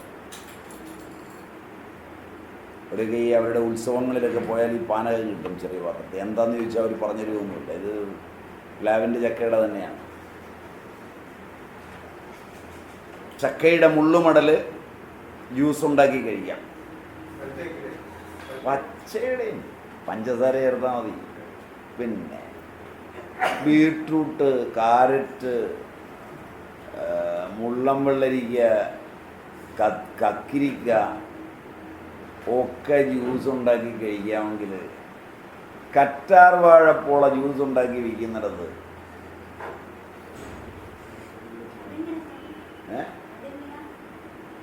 ഇപ്പം മാർക്കറ്റിൽ കിട്ടും. മുറുക്കാൻ കടകളിൽ ചെന്നാൽ കറ്റാർ വാഴ, അത് ഈ ഉഷ്ണകാലത്ത് ഭയങ്കര ചൂടാണ്. ഇതങ്ങ് മേടിച്ചൊരു ഒരു ഒരു ഇത് കുടിക്കും. മുടി നന്നാകാനാ മറ്റേനാണെന്നൊക്കെ പറഞ്ഞ് കുടിക്കും. ഒരല്പനേരം കഴിയുമ്പോഴത്തേക്ക് ബ്ലീഡിങ് തുടങ്ങും. പല്ലിൻ്റെ ഇടയിൽ കൂടെ, ബുധത്തിലൂടെ, യോനിയിലൂടെ, മൂത്രനാളിയിലൂടെ ഒക്കെ ബ്ലീഡിങ് തുടങ്ങും. കറ്റാർ വാഴയാണ് നല്ലതാണെന്ന് ആരോ പറയുന്നത് കേട്ടു. ആരോ രോഗത്തിന് നല്ലതാണെന്ന് പറഞ്ഞ് എഴുതി കൊടുത്തു. അതുടനെ അമേരിക്കയിലും അവിടെ ഇവിടെയൊക്കെ വിവരമായി. എന്നാൽ പിന്നെ കറ്റാർ വാഴ പാക്കറ്റിലാക്കി കൊടുക്കുക. അത് ആർക്കൊക്കെ പറ്റും, എങ്ങനെയുള്ളവർക്ക് പറ്റുമെന്നൊക്കെ നോക്കാതെയാണ് അടിക്കുന്നത്. ക്യാൻസർ പേഷ്യൻറ്റിന് കൊടുക്കുമ്പോൾ അതിന് ചില കണ്ടീഷൻസ് ഉണ്ട്. അതൊക്കെ നോക്കാതെ കാണുന്ന എല്ലാവർക്കും പിടിച്ചാൽ കൊടുക്കുക എന്ന് പറയുമ്പോഴത്തേക്ക് ആകെ പ്രശ്നമാവും. മാത്രമല്ല ബ്ലീഡിങ് ഒക്കെ വരുമ്പോഴത്തേക്ക് എടുത്തുകൊണ്ട് ഓടും. അവിടെ ചെല്ലുമ്പോൾ അവർക്കും അറിയില്ല ഇത് കറ്റാർ വാഴയുടെ കുഴപ്പമാണ്.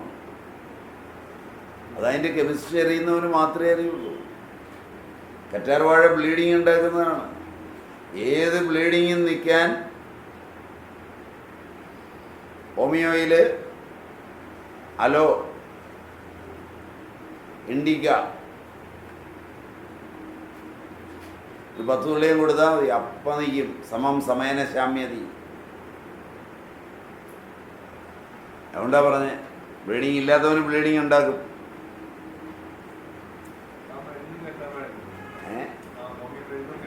മറ്റൊരു തന്നെ. അത് സമം സമേന ശാമ്യതി എന്ന പ്രിൻസിപ്പിൾ. ഇതിൻ്റെ ഈ ഫിലോസഫി മുഴുവൻ പഠിക്കണം. അല്ലാതെ എന്തെങ്കിലും എടുത്ത് ഉപയോഗിക്കരുത്. ഇത് പഠിക്കണം എന്നുണ്ടെങ്കിൽ അതുപോലെ ശ്രദ്ധ വേണം. നിങ്ങളെപ്പോലെ ഇങ്ങനെ വല്ലപ്പോഴും ഒക്കെ അത് കേട്ടു ഇത് കേട്ടു ശരിയാ മതി. ഇതിനായിട്ട് ജീവിതം ഡിവോട്ട് ചെയ്യാനുള്ളൊരു മനസ്സ് വേണം. ജീവിക്കുക എന്ന് പറഞ്ഞാൽ സജീവമാകുക എന്നാണ്. അല്ലാതെ തിന്നുക, ഉറങ്ങുക, കുടിക്കുക അതല്ല ഇതിൻ്റെ അർത്ഥം. അതൊക്കെ നിർണയിച്ച് വേണം ജീവിക്കാൻ തുടങ്ങാൻ. ഇതാകെ നേരം വെളുത്താൽ ഈ ജീവിതം എനിക്ക് എന്തിനു തന്നു ആണ്ടി വടിവേല എന്നും ചോദിച്ച് മറ്റേ ജീവിക്കാൻ ഒരു രസം ഉണ്ടാവണം. രസം ഉണ്ടാകുമെന്ന് എനിക്ക് വീട് വെച്ചു, രസം ഉണ്ടാകുമെന്ന് വെച്ച് പെണ്ണ് കെട്ടി, രസം ഉണ്ടാകുമെന്ന് വെച്ച് കാറ് വാങ്ങിച്ചു. ഒന്നിനും ഒരു രസവുമില്ല. ഇതൊന്നുമില്ലാതെ ഞങ്ങളൊക്കെ അടിച്ച് പൊളിച്ച് രസിച്ച് നടക്കും. കാണുമ്പോൾ സഹിക്കുന്നു അല്ലേ?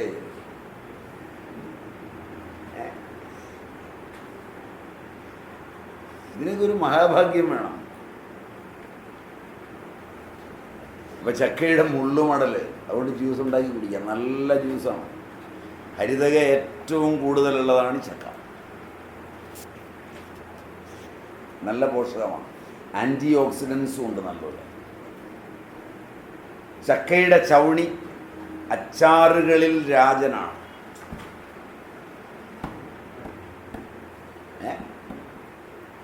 ചക്കയുടെ ചവണി പൊറിച്ചെടുക്കുക, ഉപ്പിലിട്ടോടെ വെക്കുക. മൂപ്പാകാത്ത കുറച്ച് കുരുമുളകും കൂടി ഇടാമെങ്കിൽ നല്ലത്. കുരുമുളക് ഇട്ടില്ലെങ്കിലും കുഴപ്പമൊന്നുമില്ല, നല്ലതാണ്. നല്ല അച്ചാറാണ്. ചോറുണ്ണാനൊക്കെ ഒരു അല്പം മതി. അതിൻ്റെ ആ ഇതോടുകൂടി ഇടണം, അരലോടുകൂടി. സ്വർക്ക ഇതിനകത്തും ചേർക്കാം. സ്വർക്ക ചേർത്താൽ കൂടുതൽ നല്ലതാണ്. വെറുതെ ഉപ്പിലിട്ട് വെച്ചാലും കുഴപ്പമൊന്നും വരികയില്ല. ഏതാ ഇന്ദുപ്പായാലും കുഴപ്പമില്ല. ചിലർക്ക് പിടിക്കുകയില്ലാന്ന് മാത്രം.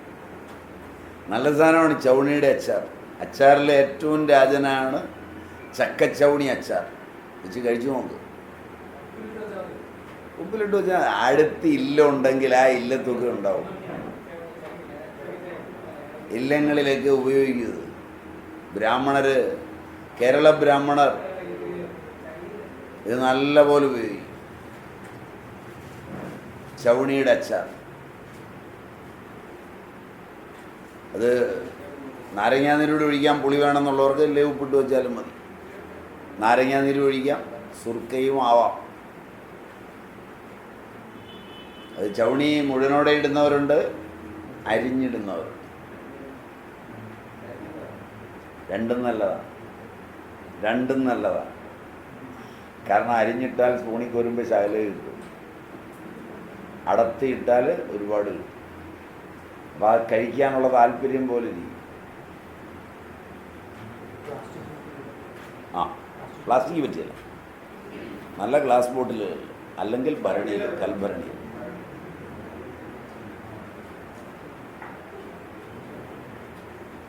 അത് രണ്ട് തരത്തിലും ആകാം. ചവണി അരിഞ്ഞ് നാരങ്ങാനീരും ഉപ്പും ചേർത്ത് വെക്കാം. ചവണി അരിഞ്ഞ് നാരങ്ങാനീരും ഉപ്പും പച്ചമുളകും ചേർത്ത് വെക്കാം. ചവണി അരിഞ്ഞ് മൂക്കാത്ത കുരുമുളകും ചേർത്ത് സൂക്ഷിച്ച് വെക്കാം. സുർക്ക ചേർക്കാം, ചേർക്കാതിരിക്കാം. ചവണി അരിഞ്ഞ് ചുവന്ന മുളകും കായവും ഉലുവയും കടുകും ഇതിലേതെങ്കിലും പലതും ചേർത്തുണ്ടാക്കാം. അതോ അച്ചാറൊക്കെ സ്വാദിഷ്ടമാണ്.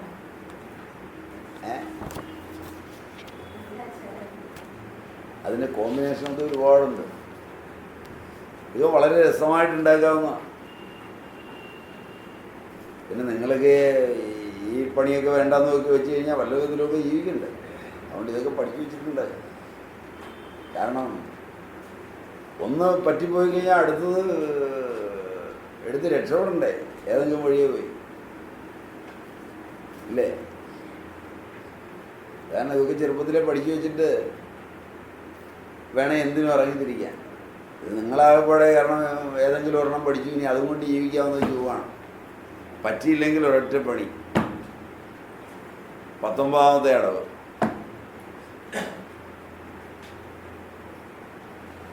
അങ്ങനെയല്ല, ഇത് പഠിച്ചു വെക്കണം. ജീവിക്കാൻ പഠിക്കണം എവിടെ ചെന്നാലും. ഇത് വേറെ തരത്തിലും ഉണ്ടാക്കും. ചക്കയുടെ ചവണി എരിഞ്ഞ് വെള്ളം തളിച്ച് അടുപ്പത്ത് വെച്ച് മുളകും മഞ്ഞളും നന്നായി അരച്ച് 1-2 ഉള്ളിയോ വെളുത്തുള്ളിയോ ചതച്ച് ആവശ്യത്തിന് തേങ്ങയും കറിവേപ്പിലയും ചായച്ചെടുത്ത് അത് മുകളിലേക്കിട്ട് അടച്ചവിടെ വെക്കുക. ആവി കയറി കഴിഞ്ഞാൽ ഇളക്കി വാങ്ങി കടുക് വറുത്തെടുത്താൽ 1-ാം തരം ഉപ്പേരി. ചക്ക ചൗണിയാണ്. വെക്കാറുണ്ടല്ലേ പണ്ടൊക്കെ. ഇല്ല, അമ്മ മരിച്ചതിന് ശേഷം ഈ സാധനം കണ്ടിട്ടില്ല. ആ, പക്ഷെ ചവണിയുടെ സ്വാദുണ്ടാവില്ല ചക്കയ്ക്ക്. പച്ചടിയാണ്, അത് കഴിക്കുമല്ലോ. അപ്പൊ ചക്ക മുറിച്ച് തുണ്ടമാക്കി അതിൻ്റെ മുള്ളുമടൽ ചെത്തിക്കളഞ്ഞ് ചക്കച്ചുളയുടെ ചുവടി ചേർത്ത് അരിഞ്ഞെടുക്കുക. ആ മടലും തൊലി കളഞ്ഞ് വട്ടത്തിൽ മുറിച്ചെടുത്ത കുരുവും സാമ്പാറിലിടുന്നത് ഏറ്റവും രസകരമാണ്. അത്രയും സ്വാദിഷ്ടമായ സാമ്പാർ ഉണ്ടാവില്ല പരിപ്പൊക്കെ ചേർത്ത് വെച്ച്. പച്ചച്ചക്ക, മൂത്ത ചക്ക, ചക്ക ഉണ്ടെന്ന് ആദ്യം നടുവെ മുറിക്കുക, 2 കഷ്ണം, മനസ്സിലായി? പിന്നെ അതിനെ ഇതാക്കുക. അപ്പം 4 കഷ്ണം. അതിൻ്റെ വിളഞ്ഞീരെല്ലാം ഒപ്പിക്കളയുക. വീണ്ടും അതിനെ ഒന്നുകൂടെ മുറിക്കുക. അപ്പോൾ 8 കഷ്ണം, മനസ്സിലായി? അതിലാ മുറിച്ചതിൽ 1 കഷ്ണം ഇങ്ങനെ എടുക്കുക, 8 കഷ്ണത്തെ. ആ 1 കഷ്ണത്തെ 2 ആക്കുക, മനസ്സിലായാലും 1 കഷ്ണത്തെ ആ 2 കഷ്ണത്തിൽ ഒന്നെടുക്കുക. അതിൻ്റെ കൂഞ്ഞിലങ്ങ് ചെത്തിക്കളയുക, മനസ്സിലായി? അത് കൂഞ്ഞിലെത്തുന്നതിന് മുമ്പ് മറിച്ച് പിടിച്ച് അതിൻ്റെ മുള്ളു മടൽ പച്ച മോളിൽ കൂടെ അങ്ങ് ചെത്തിക്കളയുക, കനം കുറച്ച് ചെത്തിക്കളഞ്ഞിട്ട് ആ ചുള ചേർത്ത് കുരു മുറിയാതെ ചുളയുടെ അടിഭാഗം മുറിയുന്ന വിധത്തിൽ മടലും ചകിണി ഒക്കെ കൂടി ചെത്തിയാൽ മടലായിട്ട് കിട്ടും, മനസ്സിലായി? ആ മടലിനെ സാമ്പാറിനുള്ള കഷ്ണത്തിൻ്റെ വലിപ്പത്തിൽ മുറിക്കുക. കുരുവെടുത്ത് തൊലിയും ഒക്കെ കളഞ്ഞ് ഭംഗിയായി അരിഞ്ഞ് സാമ്പാറിനകത്തേക്ക് ഇടുക. ആ മടൽ സാമ്പാർ, അവിയൽ മുതലായവയിലൊക്കെ അത്യുത്തമമാണ്. ഇതിലൊക്കെ രസകരമാണ് ആ മടൽ അരിഞ്ഞത്. നിങ്ങൾ ഓലൻ വെക്കുന്ന തേങ്ങാപ്പാൽ ചേർത്ത് ഉണ്ടാക്കിയാൽ, ഇഷ്ടു ഓലൻ എന്നൊക്കെ പറയില്ലേ, അതുപോലൊക്കെ ഉണ്ടാക്കിയാൽ അപൂർവ ടേസ്റ്റാണ്. ഏതാ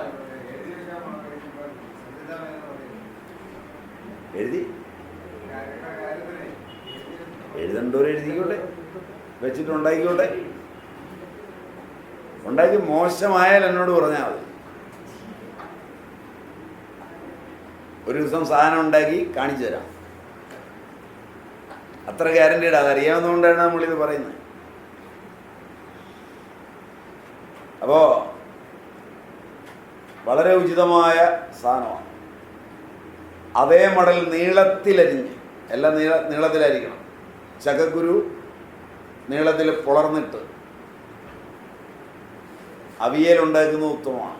അതിനിതും പടവലങ്ങയും വെള്ളരിക്കയും മാങ്ങയും, അത് മഞ്ഞളും മുളകും അരച്ച് വെളിച്ചെണ്ണ ഒഴിച്ച് നല്ലപോലെ പുരട്ടി, കൈകൊണ്ട് നല്ലപോലെ പുരട്ടി ഒരു ഉരുളിയിലേക്ക് അടുപ്പത്ത് വെച്ച് മന്ദമായി തീ കത്തിക്കുക, ഒരില കൊണ്ട് മൂടി വെക്കുക.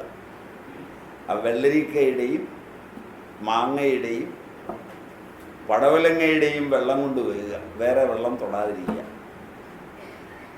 എന്നിട്ട് അവിയലിനുള്ള തേങ്ങയും പച്ചമുളകും കീറിയിടണം. അവിയലിനുള്ള തേങ്ങയും ഒരല്പം ജീരകം അധികം വേണമെന്നില്ല, ഒരല്പം മതി. അത് ചേർത്ത് നല്ലപോലെ ഒന്ന് ചായച്ചെടുത്ത് ഇതിൻ്റെ മുകളിൽ ഇട്ട് വെക്കുക. ആവി തേങ്ങയ്ക്ക് മുകളിൽ കയറിയെന്ന് തോന്നിയാൽ നല്ലപോലെ ഒരു മണം വരും. ഒരു 1/2 കിലോമീറ്റർ ചുറ്റളവിൽ ഉണ്ടാക്കുന്ന സാധനം ഇതാണെന്നറിയും. ഇളക്കി വാങ്ങുമ്പോൾ നല്ല പച്ച നിറത്തിലിരിക്കും. ആ സാധനം അടുക്ക വെച്ചാൽ ചോറുണ്ണ. ഇതൊക്കെ പഴയ ആളുകളുണ്ടാകും. ചക്കച്ചുള ചെറുതായി അരിഞ്ഞ് പൂക്കുല പോലെ അരിയുക എന്നാണ് പറയുക. നല്ല തേങ്ങാപ്പാലിൽ അടുപ്പത്ത് വെക്കുക. 1-2 തേങ്ങയുടെ പാലിൽ അടുപ്പത്ത് വെക്കുക. വെന്ത് വരുമ്പോഴേക്ക് 1-2 തേങ്ങയും തേങ്ങാ ചിരണ്ടി എടുത്തതും ഈ പാല് പിഴിഞ്ഞെടുത്തതിൻ്റെ പീരയും, വെള്ളം ചേർത്ത് പിഴിയരുത്, വെള്ളം ചേർത്ത് പിഴിഞ്ഞാൽ കളിയെല്ലാം പോകും. ആ പീരയും കാന്താരി മുളകോ പച്ചമുളകോ ഉള്ളിയും ചേർത്തരച്ച്, വെള്ളുള്ളിയും ചേർത്തരച്ച് ഇതിൻ്റെ മുകളിലേക്ക് ഇട്ട് അടച്ചു വെച്ച് ആവശ്യത്തിന് ഉപ്പ് ചേർക്കണം. ഇളക്കി വാങ്ങിയാൽ നല്ല പുഴുകാണ്. ചക്കപ്പുഴുകെന്ന് പറയും. ആദ്യത്തെ പാല ഒഴിച്ചിരിക്കുന്ന അത് വെളിച്ചെണ്ണയാവും, അല്ല വേറെ എണ്ണയൊന്നും ഒഴിക്കണ്ട. അത്രയൊക്കെ ബുദ്ധിമുട്ട് തോന്നുന്നവർ വെറുതെ വേവിച്ച് തേങ്ങ അരച്ച് ചേർത്താലും പുഴുകാവും. പക്ഷേ ഈ ടേസ്റ്റ് കിട്ടുക വളരെ നല്ലതാണ്. ഇത് പച്ചമുളക് കൊണ്ടാകാം, ചുവന്ന മുളക് കൊണ്ടാകാം, കാന്താരി മുളക് കൊണ്ടാകാം, കുരുമുളകാകാം. ടേസ്റ്റ് ആവുന്നതിൻ്റെ നാവിനനുസരിച്ച്. ചക്കച്ചുള വട്ടത്തിലരിഞ്ഞ് മഞ്ഞളും മുളകും അരച്ചതും ചേർത്ത് ആവശ്യത്തിന് വെള്ളമൊഴിച്ച് നല്ല കൽച്ചട്ടിയിൽ അടുപ്പത്ത് വെച്ച് വേവിക്കുക. ആവശ്യമുള്ള ഉപ്പ് ചേർക്കുക. എന്നിട്ട് വിളഞ്ഞ നാളികേരവും 1 നുള്ളു ജീരകവും ചേർത്ത് അരയ്ക്കുക. ഇളക്കി വാങ്ങി വെക്കുക. കുരുമുളക് ചേർക്കാൻ പൊടിച്ചതിൻ്റെ കൂടെ വാങ്ങി വെക്കുക. വാങ്ങി വെച്ച് കഴിഞ്ഞ് നല്ല നാളികേരം ചിരകിയത് മുളക് മുറിച്ചിട്ട് മൂപ്പിച്ച വെളിച്ചെണ്ണയിൽ വറുത്തെടുത്ത് അതിനകത്തേക്ക് മൂത്ത് കഴിയുമ്പോൾ കറിവേപ്പില ഇടാം. എന്നിട്ട് ഇളക്കി വാങ്ങിയാൽ നല്ല എരിശ്ശേരിയായി, ചക്ക എരിശ്ശേരിയായി. അത് നല്ല ചോറൊക്കെ ഉണ്ടുന്ന സമയത്ത് ഒരു പ്ലാവില ഉണ്ടെങ്കിൽ ചോറിനകത്തേക്ക് ചക്ക എരിശ്ശേരി ഒഴിച്ച് കോരി ഉണ്ണാമെങ്കിൽ നല്ല ടേസ്റ്റ്. കുഴച്ചുണ്ടെന്നതിനെ അതാണ് അതിൻ്റെ രീതി. നാടൻ എരിശ്ശേരി എന്ന് പറയും. മൂത്ത ചക്കച്ചുള ചെറുതായി അരിഞ്ഞ് മഞ്ഞളും മുളകും അരച്ച് ആവശ്യത്തിന് ചേർത്ത് വേവിക്കുക. വെന്ത് കഴിഞ്ഞാൽ കറിവേപ്പിലയും വെളിച്ചെണ്ണയും ചേർക്കുക. നല്ല മുളകോശ്യം, ചക്ക മുളകോശ്യം. ചുളയും കുരുവും ആകുന്നതിന് മുമ്പുള്ള ചക്ക ഇടിച്ചക്ക എന്ന് പറയും. അതെടുത്ത് പുറന്തൊലി ചെത്തിക്കളഞ്ഞ് നടുവേ മുറിച്ച് വീണ്ടും മുറിച്ച് ചെറിയ കഷ്ണങ്ങളായി അരിയുക. ആവിയിൽ വേവിക്കുക അല്ലെങ്കിൽ വെള്ളത്തിൽ വേവിക്കുക. വെന്ത് കഴിഞ്ഞാൽ ഇടിച്ചെടുക്കുക. അപ്പോൾ പൊടിഞ്ഞു വരും. വേവ് കൂടുതലായി പോയാൽ കുഴയും. ഒരു പാകം കൊണ്ട് നോക്കിയിരിക്കണം. ആ പാകം കഴിഞ്ഞു പോയാൽ ഇടിച്ചാൽ കുഴയും, ചമ്മന്തി പോലാവും. ഒരു പാകത്തിനാണെങ്കിൽ അടർന്നു വരും. മുളകും മഞ്ഞളും അരച്ച് വെളുത്തുള്ളി അല്പം 1 നുള്ളി ജീരകം കൂട്ടി അരച്ച ആവശ്യത്തിന് തേങ്ങയും കറിവേപ്പിലയും ചതച്ചു വെക്കുക. 1 ഉരുളിയിൽ വെളിച്ചെണ്ണ ഒഴിച്ച് കടുക് പൊട്ടിക്കുക. മുളക് മുറിച്ചിട്ട് അല്പം ഉള്ളിയൊക്കെ ചേർക്കാൻ കുഴപ്പമൊന്നുമില്ല. എന്നിട്ട് ഈ സാധനം അതിലേക്ക് ഇടുക. അരച്ചു വെച്ച തേങ്ങയൊക്കെ ഇടുക. ഇളക്കുക, ഒന്ന് അടച്ചു വെക്കുക. ആവി കയറുമ്പോൾ വാങ്ങുക. ഇളക്കി വാങ്ങുക. നല്ല ഇടിച്ചക്ക തോരനായി. ചോറുണ്ണാൻ നല്ല ഉപദംശമാണ്. കുട്ടികൾക്ക് കൊടുത്താൽ നല്ലതാണ്. വളരെ എളുപ്പമാണ്. ചുളയും കുരുവുമായി. എന്നാൽ കുരുവിന് പുറമേ തൊലി വന്നിട്ടില്ല, കരിന്തൊലി വന്നിട്ടില്ല. ആ അവസ്ഥയിലുള്ള ചക്കയ്ക്ക് കൊത്തുചക്ക എന്ന് പറയും. കൊത്തുന്നതിന് തൊലി കളഞ്ഞ് അത് ഒരു കമ്പം കയറ്റി പിടിച്ചിട്ട് കൊത്തുക, അരിയുക. അതാണ് അതിൻ്റെ പ്രോസസ്സ്. നല്ല മൂർച്ചയുള്ള കത്തിയൊക്കെ ഉണ്ടാവണം വീട്ടിൽ, അല്ലെങ്കിൽ ദേഷ്യമൊക്കെ വരും. അതിൻ്റെ തൊലി ചെത്തിക്കളയുമ്പോൾ കുറച്ച് മുളഞ്ഞിനുണ്ടാവും. അതൊരു ഇതുകൊണ്ട് തുടച്ച് മാറ്റിയിട്ട്, അല്ലെങ്കിൽ വെള്ളം പുരട്ടി മാറ്റിയിട്ട് മെല്ലെ കൊത്തുക, അരിയുക. അതായത് ചെറിയ ചെറിയ പീസുകളായി മുറത്തിൽ വീഴും.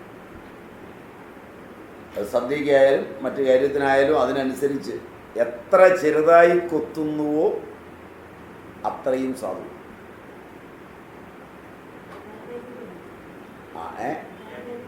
കാബേജ് കാബേജ് അരിഞ്ഞിട്ട് അത് ഉപ്പേരി വെക്കുക. അത് അരിഞ്ഞ് ആവശ്യത്തിന് അല്പം വെള്ളം ചേർത്ത് ഒന്ന് വേവിക്കുക. മുളകും മഞ്ഞളും അരച്ച് തേങ്ങയും ജീരകവും ഉള്ളി അല്ലെങ്കിൽ വെളുത്തുള്ളി ചേർത്ത് ചായ്ച്ചെടുത്ത് ആ ചക്കയും അരപ്പും ചേർത്ത് കടുക് വറുത്തിളക്കി വാങ്ങിയാൽ കൊത്തുചക്ക തോരനായി. ഇത് ഈ സീസണിൽ ചേനയുടെ തണ്ടും കൂടെ കിട്ടുമെങ്കിൽ, നനചേനയൊക്കെ നട്ടിട്ടുള്ള പറമ്പാണെങ്കിൽ ഇതിൻ്റെ അകത്ത് ചേനയുടെ തണ്ട പുറത്തെ മൊരിയൊന്ന് ചിരണ്ടി കളഞ്ഞ് ഇതുപോലെ അരിഞ്ഞ് കൂടെ ചേർത്താൽ വേഗം വേറെ വേവിക്കണ്ട, അതിൻ്റെ വെള്ളം കൊണ്ട് തന്നെ വേവും. അത് ചേനയാണോ ചക്കയാണോ എന്ന് തിരിച്ചറിയുകയില്ല. അതാണ് അതിൻ്റെ ഏറ്റവും വലിയ മെച്ചം. ചക്കക്കുരു തൊലി കളഞ്ഞ് വട്ടത്തിലരിയുക.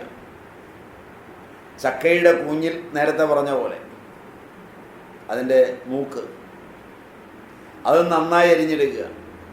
രണ്ടും ചേർത്ത് വേവിക്കുക. മല്ലിയും മുളകും തേങ്ങയും വറുത്ത് നന്നായി അരയ്ക്കുക. നന്നായി അരയ്ക്കണം. ഇപ്പോഴത്തെ പെണ്ണുങ്ങൾക്ക് പറ്റൂല, കാരണം തേങ്ങ വറുത്ത കല്ലിൽ അരയില്ല, മിക്സിയിൽ തീരെ അരിയില്ല.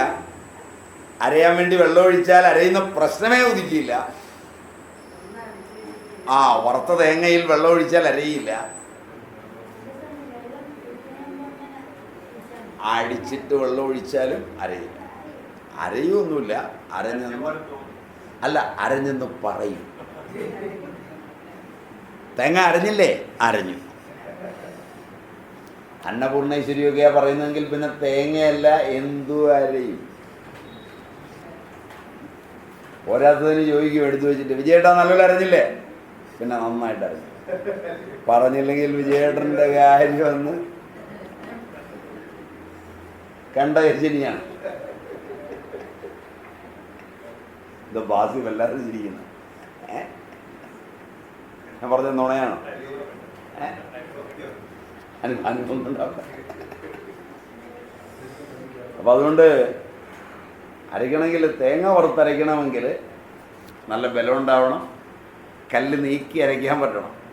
ഇതെന്താ പറ്റുന്നത് വെച്ചാൽ, ചിലരിതൊക്കെ കേട്ടിട്ട് പോയി വീട്ടിൽ പോയി ഭാര്യയെ സഹായിക്കാൻ ചമ്മന്തി അരയ്ക്കാൻ പോയി. മാങ്ങ അവിടെ വെച്ചു. ഇവിടുന്ന് പിടിക്കുമ്പോൾ മാങ്ങ അവിടെ പോയി താഴെ വീഴും. അവസാനം മകനെ മാങ്ങ പിടിക്കാൻ അവിടെ നിന്ന് അവിടുന്ന് എടുത്ത് വെച്ചിട്ട് പിന്നെ ഇങ്ങോട്ട് വലിക്കുമ്പോഴത്തേക്ക് തേങ്ങ ഇപ്പുറത്ത് വീഴാൻ തുടങ്ങി. അവിടെ മകളെ നിന്ന്. അങ്ങനെ ഒരു മാന്യൻ ഇതിനകത്ത് ഇരിപ്പുണ്ട്. ഭാര്യ എന്നെ വിളിച്ച്, ഇനി ഇങ്ങനത്തെ ഒന്നും പറഞ്ഞു കൊടുത്ത് വിട്ടേക്കരുത്, വീട്ടിൽ പിള്ളേരിപ്പോൾ ബൗളർമാരുടെ കൂട്ട് അല്ലെ ഫീൽഡർമാരുടെ കൂട്ട് നിൽക്കുകയാണ്, യാതൊരു രക്ഷയില്ല എന്ന് പറഞ്ഞു.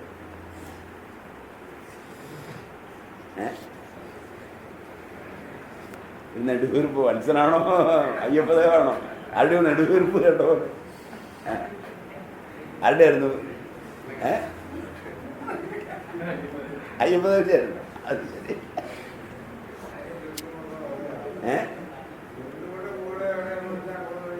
അപ്പം ഇതൊക്കെ പറ്റും. അതിന് കാരണം ഇത് ഇങ്ങനെ അടിക്കാൻ അറിയാമെങ്കിലേ മാങ്ങാ ചതയുള്ളൂ. അല്ലെങ്കിൽ അതുപോലെ കൊത്തിയരിയണം. കൊത്തിയരിയണം, അല്ലെങ്കിൽ കൊത്തിയരിയണം. കൊത്തിയരിഞ്ഞൊക്കെ ഉണ്ടാക്കുന്നതിന് നേരെ എടുക്കുന്നതിനേക്കാൾ ഇതങ്ങ് കയറി ഇടിക്കുക പരിപാടി തീർന്നു. ഏത് സാധനവും ഇതിനൊക്കെ ഒരു കലാബോധം വേണമെന്ന് വരില്ല. അടുക്കളയെന്ന് പഠിക്കണം. ഇതാദ്യം പോയി 1.5 വയസ്സിൽ യൂണിവേഴ്സിറ്റിയിലേക്ക് പോയിരിക്കുകയല്ലേ.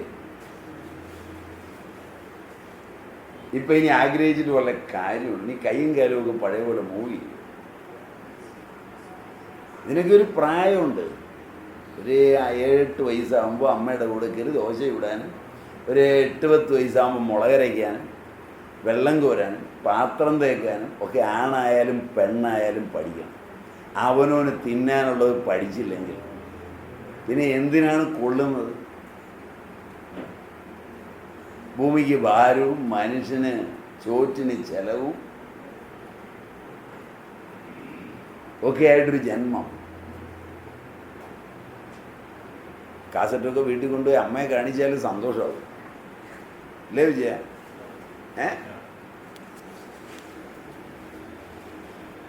അതിലാ ചക്ക കൂഞ്ഞിലുകൊണ്ട് തൊലി കളഞ്ഞ് വട്ടത്തിലരിഞ്ഞതും കൂഞ്ഞിലും ചേർത്തതിൽ ചില നാടുകളിൽ അവർ കശുവണ്ടി, മൂത്ത കശുവണ്ടിയുടെ പരിപ്പ് ചേർക്കും. നിങ്ങൾ വാങ്ങിക്കുന്ന കശുവണ്ടിയല്ല, ഒരു സ്വാദും ഉണ്ടാവില്ല. പച്ച കശുവണ്ടി പറിച്ചെടുത്ത് കയറി അകത്തുനിന്ന് എടുക്കണം. അറിയാൻ മേലാതെ ചെയ്തേക്കരുത്. മൂക്കും ദേഹമൊക്കെ പൊള്ളി നാനാവിധമായി അവസാനം ഞാൻ കാരണമാണെന്ന് പറയാനിടവരുത്. നല്ലപോലെ അറിയാമെങ്കിലേ ഈ പണിക്കൊക്കെ പോകാവൂ. തുണി വെച്ചിട്ട് വളർന്നത് കറ തുണിയെ പറ്റണം, ഒന്ന് കീറണം. അതിന് മൂത്ത കശുവണ്ടി ആയിരിക്കണം, ഒരുമാതിരി മൂത്ത ഉണങ്ങിയതാവരുത്. മൂത്ത കശുവണ്ടി ആയിരിക്കണം. അതിനേക്കാൾ ഉപരി കത്തി നല്ല മൂർച്ചയുള്ളതായിരിക്കണം. അതിനേക്കാൾ ഉപരി ഇതിന് ഇരിക്കുമ്പോൾ അതിനുള്ള ഏകാഗ്രത വേണം. പല പണിക്കിടയിലാണെങ്കിൽ കത്തി കൊണ്ട് അന്നേരം ചൊറിയാൻ പോവും, അല്ലെങ്കിൽ വേറെ കാര്യത്തിന് പോവും. അവിടെയൊക്കെ പൊള്ളി നാനാവിധമാവും. ഒരു പണി ചെയ്യുമ്പോൾ അതിനുള്ള ഏകാഗ്രത വേണം.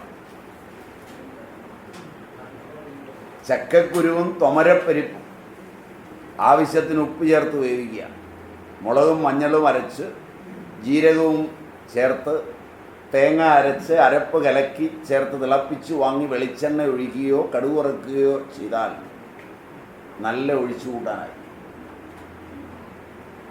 പഴയ ആളുകൾ പറയും ചക്കക്കുരു മരത്തിൻ്റെ കുരുവും തൊമരപ്പരിപ്പിൻ്റെ പരിപ്പും നല്ല കൂട്ടാനാണ്. ചക്കക്കുരുവും മാങ്ങയും, ചക്കക്കുരുവും വെള്ളരിക്കയും, ചക്കക്കുരുവും കുമ്പളങ്ങയും എല്ലാം ഇപ്രകാരത്തിൽ മുൻകാലങ്ങളിൽ കേരളത്തിൽ ഉണ്ടാക്കും. ഈ പരിപ്പുമായിട്ടുണ്ടാക്കിയ പോലെ എല്ലാം ടേസ്റ്റ്. 6 മാസം ചക്കയാണ് ചക്കയുടെ സീസൺ. അതായത്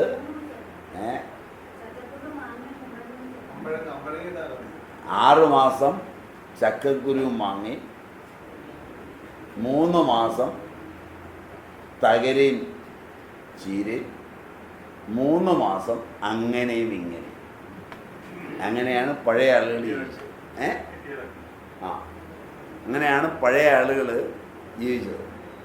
ഇതിപ്പോൾ എല്ലാം കടയിൽ പോയി ഷോപ്പിങ്ങും കഴിഞ്ഞ് കണ്ട ചീഞ്ഞതും അളിഞ്ഞതും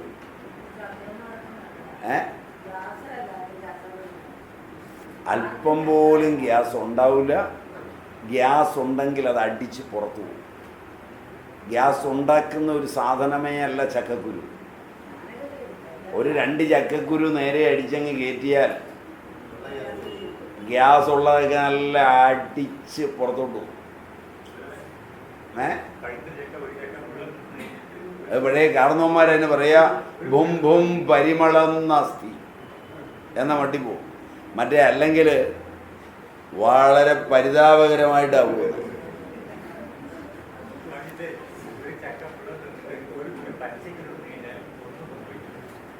അങ്ങനെയും പറയും.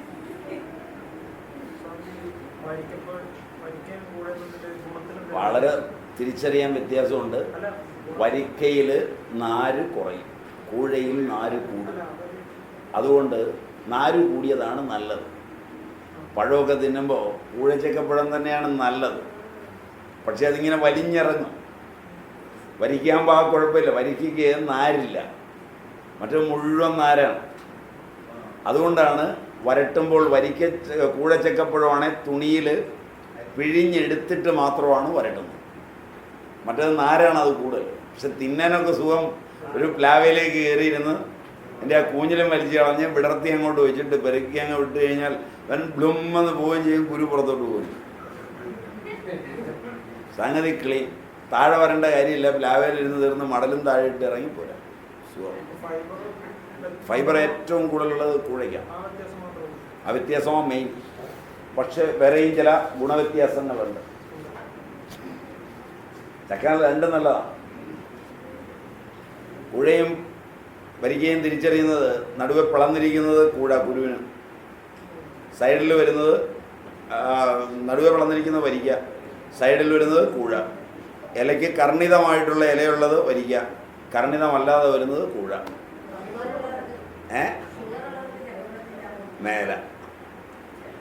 മേല ഷുഗറുള്ളവർക്ക് തൊടാൻ പറ്റില്ല.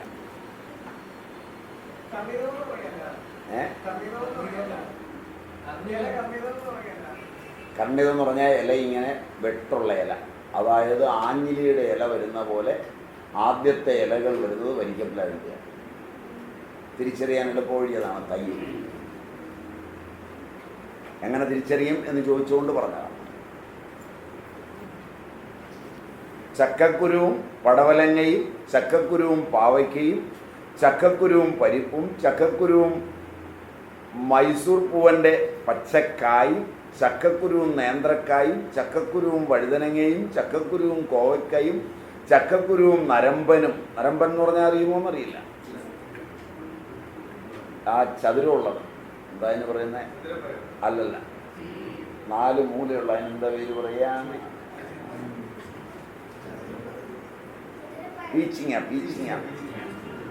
പീച്ചിങ്ങ. ചക്കക്കുരുവും പീച്ചിങ്ങയും ചക്കക്കുരുവും ആ നീളത്തിലുള്ളത് ചുരങ്ങയും, ചക്കയും ചുരങ്ങയും എല്ലാം മെഴുക്ക് പുരട്ടി ഉപ്പേരി വയ്ക്കുക വളരെ ബെസ്റ്റാണ്. വളരെ ബെസ്റ്റാണ്. ചീരയും ചക്കക്കുരുവും അപാര കോമ്പിനേഷൻ, സംശയമാണ്. മുരിങ്ങയും ചക്കക്കുരു ബെസ്റ്റാണ്. മുരിങ്ങപ്പൂവും ചക്കക്കുരു, മുരിങ്ങപ്പൂവിൻ്റെ സീസണായാൽ മുരിങ്ങപ്പൂവും ചക്കക്കുരുവും ഉപ്പേരി തോരൻ വെച്ചാൽ വളരെ ഗംഭീരമാണ്. ഇതെല്ലാം അരിഞ്ഞ് പച്ചമുളക് കാന്താരിമുളക് ഒക്കെ ഇട്ട് നല്ല ചീലച്ചട്ടിയിലാണ് ഉണ്ടാക്കേണ്ടത്, ഇരുമ്പ് ചീനച്ചട്ടിയിൽ.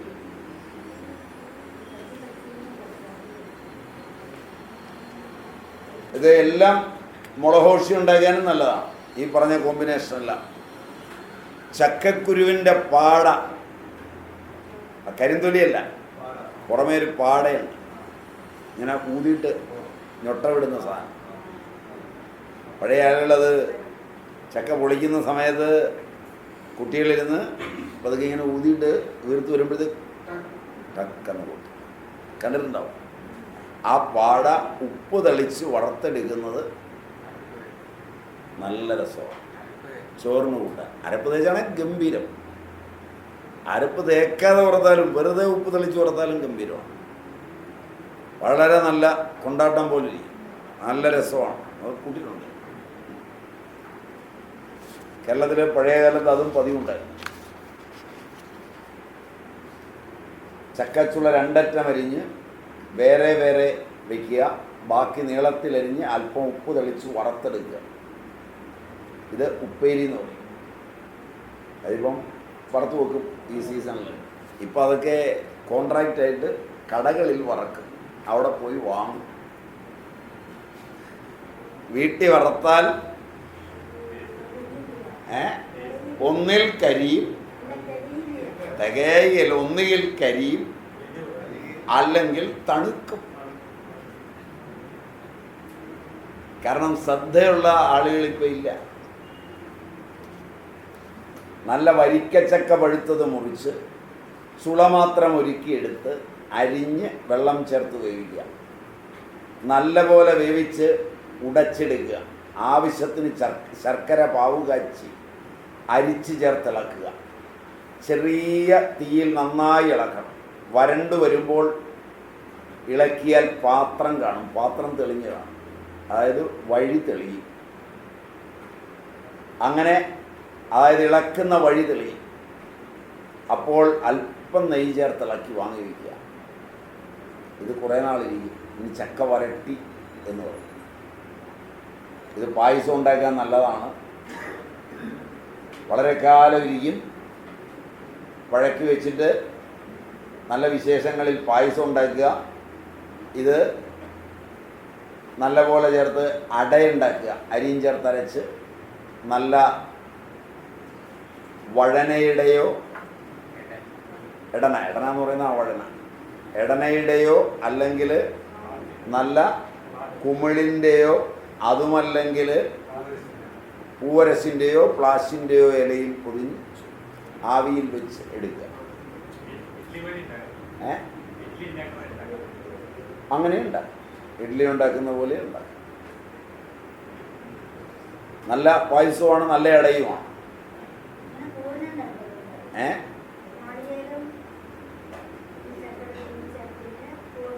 അതും ചെയ്യാം. അങ്ങനെ ഉണ്ടാക്കാറുണ്ട്. അതുകൂടാതെ ഇത് ജീരകവും ചുക്കും പൊടിച്ച് ചേർത്ത് പാനകം പോലെ കുറേശ്ശെ എടുത്ത് കലക്കി പാനകം പോലെ ആക്കി കുടിക്കുകയും ചെയ്യാം. പഴയ കാലങ്ങളിൽ ചക്ക വരട്ടി കൽഭരണികളിൽ സൂക്ഷിച്ചിരുന്നു. വിശേഷാവസരത്തിൽ ചക്ക വരട്ടിയതും ആവശ്യത്തിന് ശർക്കര ഉരുക്കി അരച്ചതും, പതിയൻ ശർക്കരയാണ് ഉത്തമം, വട്ടളത്തിൽ അടുപ്പത്ത് വെച്ച് ഇളക്കുക. തേങ്ങ പിഴിഞ്ഞ പാലെടുക്കുക. 1 കിലോ ശർക്കരയ്ക്ക് 8 തേങ്ങ വരെ എടുക്കുന്ന പതിവുണ്ട്. ആദ്യ പാൽ മാറ്റി വയ്ക്കുക. അതിൽ ജീരകവും ചുക്കും പൊടിച്ചിട്ട് നന്നായി പൊടിച്ചിട്ട് മാറ്റി വയ്ക്കുക. വെള്ളം ചേർത്ത് തേങ്ങ പിഴിഞ്ഞ് 2ാം പാൽ എടുക്കുക. അതും മാറ്റി വയ്ക്കുക. വീണ്ടും ധാരാളം വെള്ളം ചേർത്ത് തേങ്ങ അരച്ച് പിഴിഞ്ഞ് 3ാം പാൽ എടുക്കുക. ശർക്കര ചേർത്ത് ചക്ക വരട്ടിയത് വീണ്ടും വരണ്ടു വരുമ്പോൾ ആ വെള്ളമൊഴിച്ച് ആ അവസാനത്തെ പാലൊഴിച്ച് വരണ്ടു വരുമ്പോൾ 3ാം പാലൊഴിച്ച് ഇളക്കി നല്ലപോലെ വരണ്ടു വരുമ്പോൾ, ഒരുമാതിരി അധികം വരണ്ട, ഒരുമാതിരി ആയി വരുമ്പോൾ വറ്റി വരുമ്പോൾ 2ാം പാലൊഴിച്ച് ഇളക്കുക. അതും തിളച്ച് വറ്റി വരുമ്പോൾ വാങ്ങി വെച്ച് 3ാം പാലൊഴിക്കുക. കുരുവില്ലാത്ത ഉണക്കമുന്തിരി, കിസ്മിസ്, കശുവണ്ടി പരിപ്പ് എന്നിവ നെയ്യിൽ വറുത്ത് ചേർത്തിളക്കുക. കൊട്ടത്തേങ്ങ. ഇത് നല്ല ചക്കപ്പായസമാണ്. കൂഴച്ചക്ക വരട്ടുന്നത് അതിലെ നാര് പ്രയാസമാകുമെന്നുള്ളത് കൊണ്ട് വേവിച്ച് പിഴിഞ്ഞ് അരിച്ച് ചേർത്ത് വരട്ടും. ഇത് മറ്റതിനേക്കാൾ രുചികരമാണ്. ചക്കപ്പഴം വേവിച്ച് അരിച്ചെടുത്ത് പഞ്ചസാര ചേർത്ത് കുറുക്കി ജാമുണ്ടാക്കും. ചക്കപ്പഴത്തിൻ്റെ ജാം. ഇത് കൂടുതൽ കാലം സൂക്ഷിച്ചു വെക്കാം. ഇത് കൂട്ടി ചപ്പാത്തിയും പുട്ടുമൊക്കെ കഴിക്കാം. വീടുകളിൽ പഴയ കാലത്ത് അങ്ങനെ ഉണ്ടാക്കി വെക്കും. കുറച്ചൊഴിച്ച് കഴിക്കാൻ എളുപ്പമാണ്. ഇതിന് സുഗന്ധം വരുത്തുന്നതിന് പൂക്കളും സുഗന്ധവ്യഞ്ജനങ്ങളും ഉപയോഗിക്കാം. ചക്കച്ചുള 1 ഇഞ്ച് നീളത്തിൽ പലതായി കീറിയെടുത്ത് പാകത്തിന് ഉപ്പ് ചേർത്ത് വെള്ളം തിളപ്പിച്ച് അതിലിട്ട് വേവിച്ചെടുക്കുക. മഞ്ഞൾപ്പൊടി, പപ്പടക്കാരം എന്നിവ ചേർക്കുന്നത് നന്നാണ്. വെന്താൽ അരിപ്പയിൽ കോരി വെള്ളം വാർന്നു കഴിഞ്ഞ് വെയിലത്ത് ഉണക്കി സൂക്ഷിക്കുക. വെളിച്ചെണ്ണയിൽ വറുത്തുപയോഗിക്കാം. ഇത് ചക്ക കൊണ്ടാട്ടം എന്ന് പറയും. പഴയ കാലത്ത് വീടുകളിൽ ഇതൊക്കെ ഉണ്ടാവും. ചക്കയുടെ മുള്ളുമടൽ ചെത്തിക്കളഞ്ഞ് വളരെ ചെറുതായി മടലിൽ ചകിണിയും ചുളയും ചേർത്ത് അരിഞ്ഞെടുക്കുക. കുരു മാത്രം മാറ്റണം. ഇത് ആവശ്യത്തിന് ഉപ്പും വരട്ടുമഞ്ഞളും അരച്ചതും ചേർത്ത് വേവിക്കുക. മല്ലിയും മുളകും തേങ്ങയും വറുത്തരച്ച് നന്നായി വറ്റിക്കഴിഞ്ഞാൽ വെളിച്ചെണ്ണ ഒഴിച്ച് വരട്ടിയെടുക്കുക. നല്ല കൂട്ടുകറിയെ.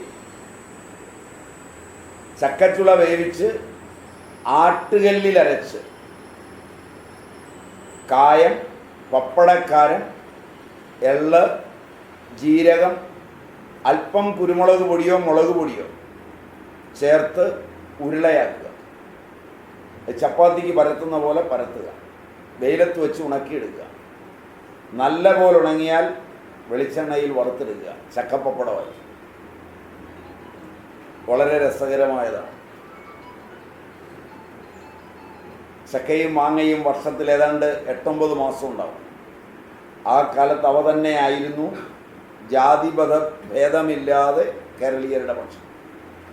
കേരളീയരുടെ ശാരീരികവും മാനസികവുമായ ബലം, ഇമ്മ്യൂണിറ്റിയിൽ ചക്കയും മാങ്ങയും വഹിച്ച പങ്ക് അന്നത്തെ രോഗമില്ലാത്ത നിലയിൽ നിന്ന് നിങ്ങൾക്ക് മനസ്സിലാക്കാം. വാമൊഴിയിലൂടെ പരമ്പരയാ പകർന്നു കിട്ടിയ അറിവിൻ്റെ ഖനിയാണ് നമ്മുടെ ആരോഗ്യമെന്നറിയണമെങ്കിൽ ആധുനിക പാശ്ചാത്യ ശാസ്ത്രം നമുക്കുണ്ടാക്കിയ രോഗങ്ങളെ പൗരാണിക ജനതയുടെ ആരോഗ്യത്തോട് ചേർത്ത് വെച്ച് മനസ്സിലാക്കണം. എന്തെല്ലാം രോഗങ്ങളാണ് നിങ്ങൾ ചുമക്കുന്നത്? പാശ്ചാത്യ ശാസ്ത്രം സ്ഥാപനാശ്രിതവും വ്യക്തിനിഷ്ഠവുമാണ്. ഭാരതീയമായ അറിവ് സമൂഹനിഷ്ഠമാണ്. ഇതാണ് രണ്ടും തമ്മിലുള്ള വ്യത്യാസം. അറിവ് വ്യക്തിയെ കേന്ദ്രീകരിക്കുന്നതും ജനതയ്ക്കില്ലാത്തതും വ്യക്തിയെ ആശ്രയിച്ചു നിന്നാൽ മാത്രം ജീവിക്കാൻ കഴിയുന്നതും അടിമത്തം തരുന്നതുമാണ് പാശ്ചാത്യമായ എല്ലാ അറിവും. അതിൻ്റെ സ്പെഷ്യലൈസേഷനുള്ള വ്യക്തിയുടെ സാന്നിധ്യത്തിലല്ലാതെ, അയാളെ ചുമക്കാതെ നിങ്ങൾക്ക് ജീവിതമില്ല. വ്യക്തിയെയും സ്ഥാപനങ്ങളെയും ചുമന്ന് ജന്മം പാഴാക്കുവാൻ വേണ്ടി മാത്രമുള്ളതാണ് എല്ലാ യൂണിവേഴ്സിറ്റികളും, യൂണിവേഴ്സിറ്റി വിദ്യാഭ്യാസവും, പാശ്ചാത്യമായ എല്ലാ പഠനങ്ങളും. അങ്ങനെ അല്ലാതെ പഠിക്കാവുന്ന ഒരു പഠന രീതിയും പാശ്ചാത്യൻ്റെ കരതലത്തിലില്ല. അതിൽ നിന്ന് ഉൾക്കൊണ്ടിട്ടുള്ളവനെല്ലാം ആ തരത്തിൽ മാത്രമേ ജീവിക്കാനാവുള്ളൂ. നിങ്ങൾക്ക് എങ്ങനെയും ചിന്തിക്കാം. നല്ലപോലെ ചിന്തിച്ചിട്ട് ഞാൻ പറഞ്ഞത് തെറ്റാണെങ്കിൽ തല്ലിവിടാം. സ്വന്തം കാലിൽ നിൽക്കാനോ സ്വന്തമായൊരു സാധനം ഉണ്ടാക്കാനോ പറ്റുന്ന വിധത്തിൽ ഒരറിവോ നിങ്ങളുടെ ആധുനിക കെമിസ്ട്രിക്കോ ആധുനിക ബയോളജിക്കോ ആധുനിക ഫിസിക്സിനോ ആധുനിക MBAക്കോ ഇല്ല. അത് വ്യക്തിയെയും സ്ഥാപനത്തെയും മാത്രം ആശ്രയിച്ച് ജീവിക്കുന്ന ഒരടിമത്തത്തിൻ്റെ മാത്രം സംഭാവനയാണ്. പാശ്ചാത്യമായ എന്തിനേയും അങ്ങനെ കാണാനാവും. ദാടികയെ നുണ പറഞ്ഞ തിരിഞ്ഞോ മറിഞ്ഞോ ഒക്കെ ചിന്തിക്കാം. നിങ്ങൾ ആ അറിവ് വേണ്ടത്ര സമ്പാദിച്ചവരാണ്.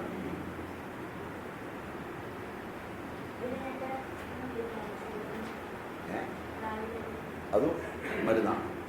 അത് പുറകെ വരുന്നുണ്ട്. തീർന്നില്ല. ഞാനിത് ഇടയ്ക്കൊരു തട്ട് കെട്ടി നിർത്തി നോക്കിയതാണ്. ഒരു രസം വേണ്ടേ? സമയം എന്തായി? 4:45. എല്ലാ പാശ്ചാത്യ ശാസ്ത്രവും സ്ഥാപനാശ്രിതമാണ്. അല്ലാത്ത ഏതെങ്കിലും ഉണ്ടെങ്കിൽ പറഞ്ഞു. പഠിപ്പിക്കുന്നതും അങ്ങനെയാണ്. അത് പതുക്കെ പതുക്കെയാണ് അതിൻ്റെ കരാള ഹസ്തങ്ങൾ വരുന്നത്. 1950 പാശ്ചാത്യ ശാസ്ത്രത്തിൻ്റെ 500 കൊല്ലം പഴക്കമുള്ള സാധനങ്ങളാണ് നിങ്ങൾക്ക് കൊണ്ടുതരുന്നത്. തമ്പുരാക്കന്മാർ കിടന്ന ബെഡ്ഷീറ്റും തലേണ കവിയനും ഉടുത്ത തുണിയുമൊക്കെ ഒന്നുകൂടെ ഡ്രൈ ക്ലീൻ ചെയ്ത് തരുന്ന പോലെ അവരുപയോഗിച്ച് തള്ളിയ ശാസ്ത്രങ്ങൾ മുഴുവനുമാണ് നിങ്ങളുടെ ശാസ്ത്രകാരന്മാർ ചുവന്ന് നിൽക്കുന്നത് തരുന്നത്. നിങ്ങളുടെ 1.5 വയസ്സുള്ള കുട്ടിക്ക്, 2 വയസ്സുള്ള കുട്ടിക്ക്, 5 വയസ്സുള്ള കുട്ടിക്ക് എല്ലാം ടിന്നിലാണ് വരുന്നത്. കണ്ടന്റ് പോലും നിങ്ങൾക്ക് അറിയില്ല, അറിയാൻ അവകാശവുമില്ല. ഇപ്പോൾ കഴിഞ്ഞ മാസം വാഷിങ്ടൺ പോസ്റ്റാണ് പുറത്തുവിട്ടത്. ഇന്ത്യയിലെ മുഴുവൻ പത്രങ്ങളെയും, ഇന്ത്യൻ മുഴുവൻ ഭരണാധികാരികളെയും, മുഴുവൻ ആക്ടിവിസ്റ്റുകളെയും ഭീഷണിപ്പെടുത്തിയിരുന്നു. ബോംബെയിലൊരു കമ്പനി നല്ല മുഖത്തിടാനുള്ള പൗഡറിന്, കാരണം ബ്ലീച്ച് ചെയ്യാനൊരു കെമിക്കൽ ചേർത്തിരുന്നു. രാകേഷ് തുടങ്ങിയ പേരെന്ന് പറഞ്ഞുകൂടെ, ഉറക്കം കഴിഞ്ഞ് ഉണന്നെങ്കിൽ. രാകേഷിൻ്റെ പേരല്ല. കമ്പനിയുടെ പേരല്ല, കമ്പനിയുടെ പേര് പറഞ്ഞാൽ അകത്തേക്ക് പോരുത് ദൈവം. അല്ല, ബ്ലീച്ച് ചെയ്യാനുള്ള ആ കെമിക്കൽ നോക്കിയിട്ട് പറ.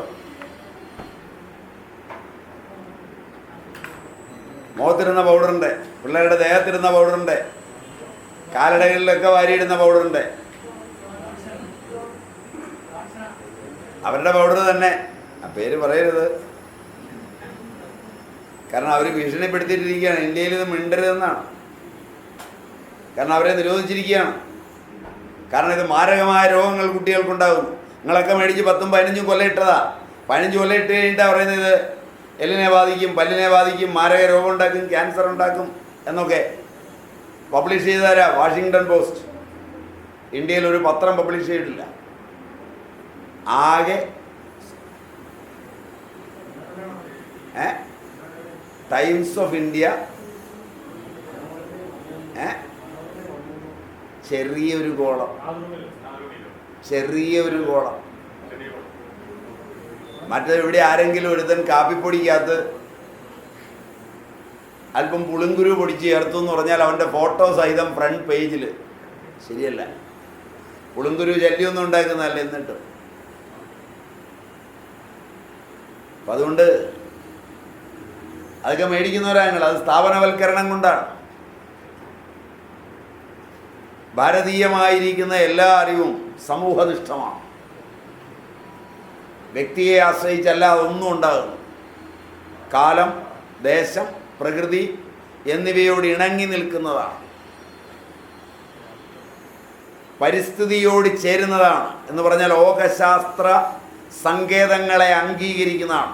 ഓകശാസ്ത്ര സങ്കേതങ്ങളെ, പരിസ്ഥിതി വിജ്ഞാനത്തെ അംഗീകരിക്കാത്ത ഒരു ശാസ്ത്രവും ഭാരതീയനില്ല.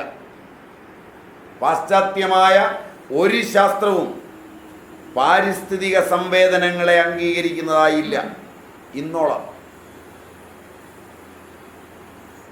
ഒക്കെ നമുക്ക് പഠിച്ചു നോക്കാം നുണയാണോ. അതുകൊണ്ടത് കണ്ടെത്തുന്നതും പരിസ്ഥിതിയിൽ നിന്ന് തന്നെയാണ്. അത് ജീവലോകത്തെ മുഴുവൻ ഉൾക്കൊള്ളുന്നതുമാണ്, മനുഷ്യനെ മാത്രമല്ല, ലോകത്തെ മുഴുവൻ, വായുവിനെ, വെള്ളത്തെ, എല്ലാത്തിനെയും ഉൾക്കൊണ്ടാണ്. അതിൻ്റെ വേസ്റ്റുകളൊക്കെ ചെന്നാലും ഇത്രയേ ഉള്ളൂ.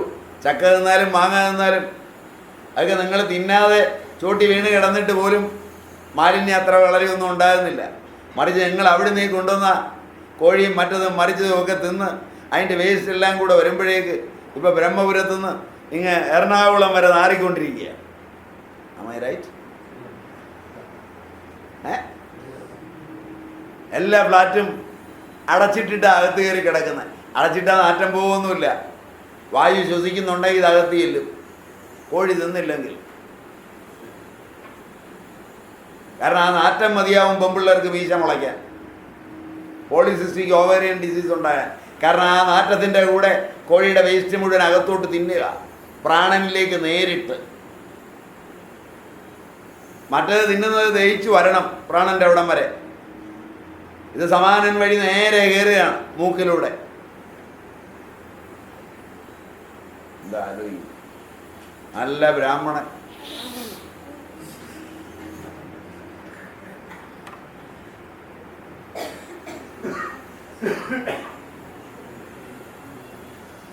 വല്ല പ്രയോജനമുണ്ട്? തൃപ്പൂണിത്തുറ ഫ്ലാറ്റിൽ താമസിക്കുമ്പോൾ ഞാൻ കോഴി തിന്നുന്നില്ലെന്ന് പറഞ്ഞിട്ട് വല്ല കാര്യമുണ്ട്? ആരാണെന്ന് നോക്കുകയാണ്. ഒരു അമ്മാവനുണ്ട്, അമ്മാവൻ്റെ എഴുന്നേറ്റ് നോക്കുക ഒന്ന് കാണാൻ. ഞാനതൊന്ന് വെച്ച് ഗംഭീരമായിട്ടിരുന്നോട്ടെ വിചാരിച്ചു.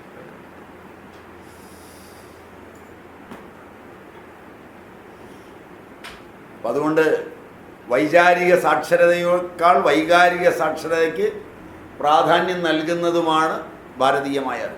ഹിംസാദി ദോഷങ്ങളില്ലാത്തതുമാണ്. ഇത്രയൊക്കെ വച്ചുകൊണ്ട് ചക്ക ഒന്നിനെ മാത്രം എടുത്താൽ എത്ര പ്രാധാന്യമുണ്ടെന്ന് എനിക്ക് ബോധ്യമാണ്. കേരളത്തിൻ്റെ കിഴക്കൻ മേഖലകളിലാണ് ചക്കയ്ക്ക് അമിത പ്രാധാന്യമുള്ളത്. അവിടുത്തെ ആളുകൾ അതുകൊണ്ട് പറയും മോരാഹാരവും ചക്ക. ആ മട്ടിലാണ് അവർ ജീവിക്കുന്നത്. അതുപോലെ വേറൊരു ചൊല്ലുമുണ്ട്, കിഴക്കരെ ചക്ക പോലെ ഒരു ചൊല്ലുമുണ്ട്. കുഞ്ചൻ നമ്പ്യാർ ഹിഡിംബവധം തുള്ളലിലും രുക്മിണി സ്വയംവരത്തിലും സീതാ സ്വയംവരത്തിലും ചക്കയെ പരാമർശിക്കുന്നു. ചക്കച്ചോറും കാളൻകറിയും ചക്കച്ചകിണിയും എന്നിവ എല്ലാം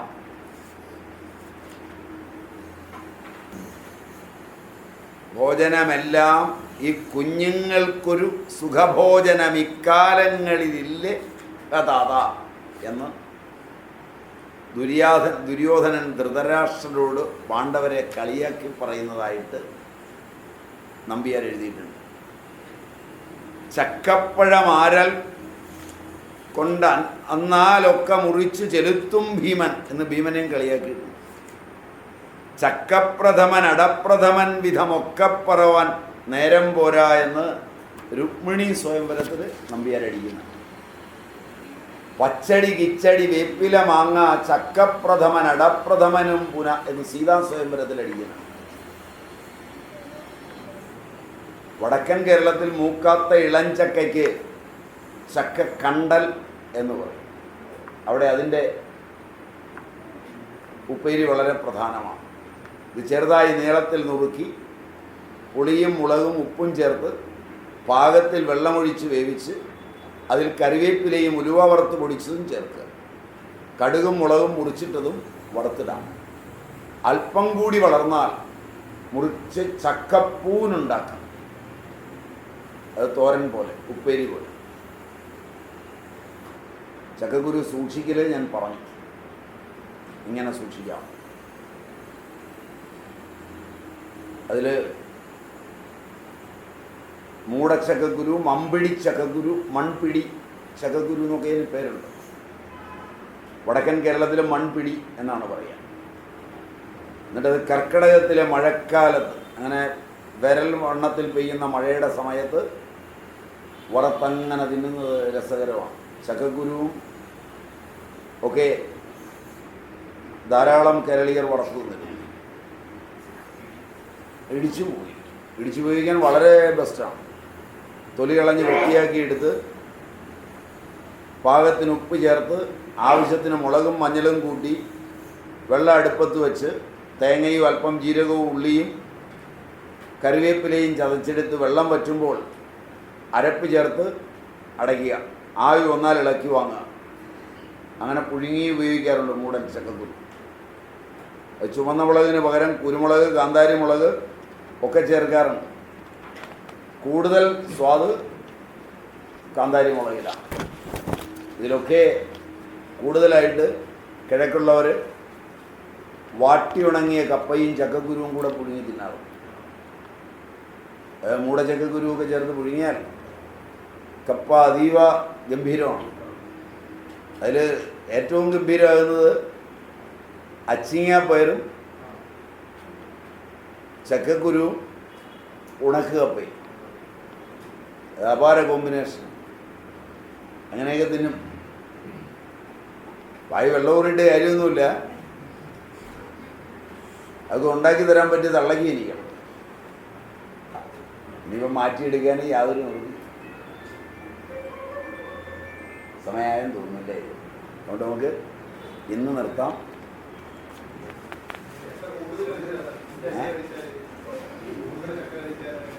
ചക്ക ഒരുപാട് കഴിച്ചാൽ ചുക്ക്, ചക്കയ്ക്ക് ചുക്ക് ഇല്ലെങ്കിൽ ആ ചക്ക മുഴുവൻ തിന്നിട്ട് ഒരു ചക്കക്കുരു പച്ചയ്ക്ക് തിന്നില്ല, ഗ്യാസായിട്ടങ്ങ് പോകും.